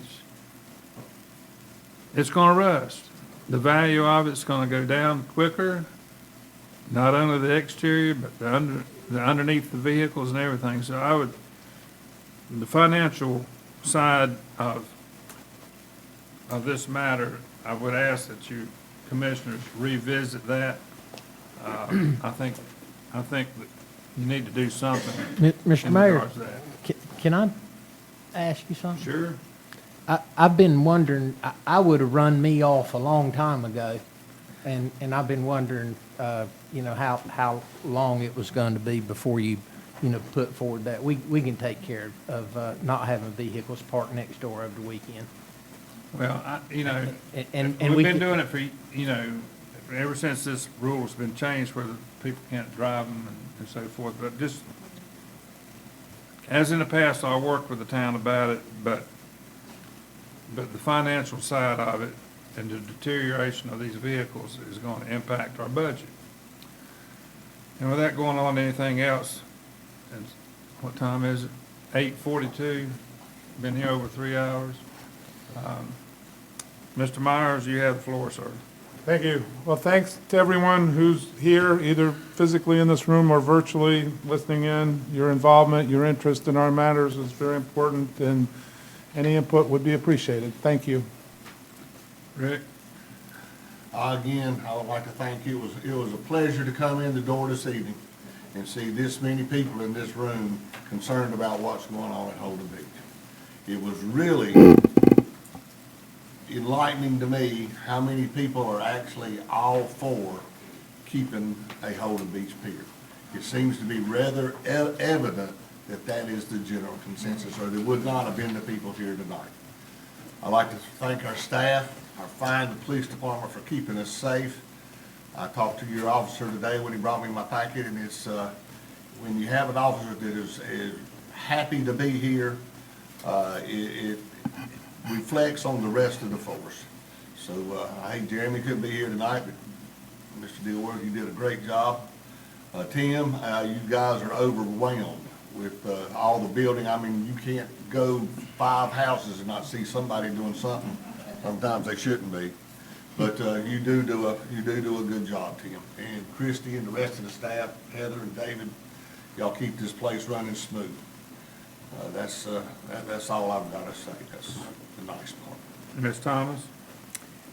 So I just wanted to bring up that I've received several phone calls from homeowners that are concerned with the content of from the mayor's desk emails. For example, the April 4th was, if you're willing to donate or discount the use of your property for the visiting minister and one guest, please contact me ASAP. The Holden Beach Chapel will give owners receipts for like-kind donations that may be used to write off on taxes. So the concern that I'm hearing is that the separation of state and church, and should the mayor be using his position to solicit financial gain for the chapel? So I just want you to be sensitive about what goes on from the mayor's desk and keep it to town business. I'm just, I'm getting these phone calls and I need to address it for my Would you constituents. please give me the names of those people so that I can communicate with them? Certainly. If they allow it, I'll ask them. That's all I had for tonight. Thank you.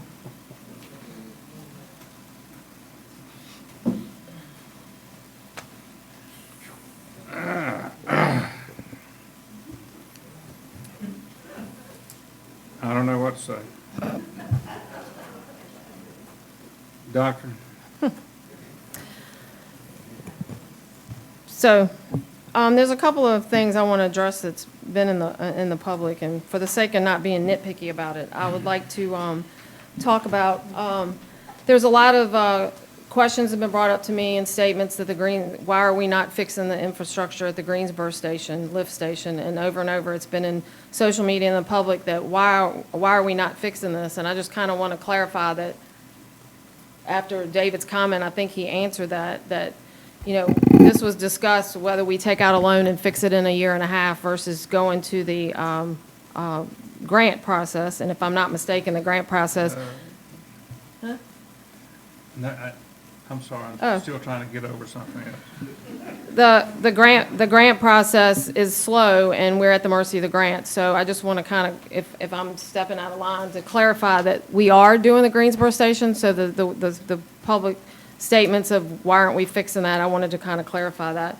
The other thing, as being, I'll reiterate earlier because I didn't get to finish my statement. I was accused when I ran for re-election of not listening to the public, and I just want to clarify that my definition of the public is property owners, whether they're registered here to vote or not, and the community surrounding Holden Beach, which includes across the bridge. So those people have a say too. They do come over here and spend money with our businesses. The businesses on the causeway benefit from people coming over to Holden Beach. So I'm trying to listen to as much of the public as I can, and that's what my mindset is of the public. And we were accused of not being fiscally responsible. I just want to say, I'm just concerned with a lot of the projects that have been stopped. We're having to do continued dredging of the Lockwood Folly because the terminal grown was not accepted. We're having to do another stormwater plan that we're probably going to need the whole lot done eventually anyway. It would be nice to have the festival in Block Q. It would take some pressure off of our police force. The pier property, I want to reiterate, we didn't buy that for the pier. We bought that for emergency access. We now have 2 accesses there for the people that live on those streets across from the pier. Those people were requested that we keep that property so that they would have that access. It would have been nice if we bought the campground. We would have had the revenue from the campers there. So the pier property is not just the pier itself. We have emergency access now. We have 6 campsites there. Since the campground closed, from my understanding, I may be wrong, but the revenue has increased with campers. We provided bathrooms there, much-needed bathrooms for the handicap, better than a porta-john, and we have revenue coming in from paid parking. And some of the misconcept is we were irresponsible in purchasing a $3 million property that is now worth double that. We're having revenue come from the campground so that it is producing revenue, and we provided much-needed access to those homes for the homeowners and for the renters in that area. So I just wanted to kind of clear up some of those misconceptions, or what I think is misconceptions. And the other thing I'd like to say is, David, the award that we have there, the award, could you bring that up? I know it was in the mayor's comments. I'll defer to Ms. Ferguson, if I may, since she's the shoreline protection manager. So the town was given the award of Best Restored Beach by the American Shore and Beach Preservation Association in Washington, D.C. at the end of March.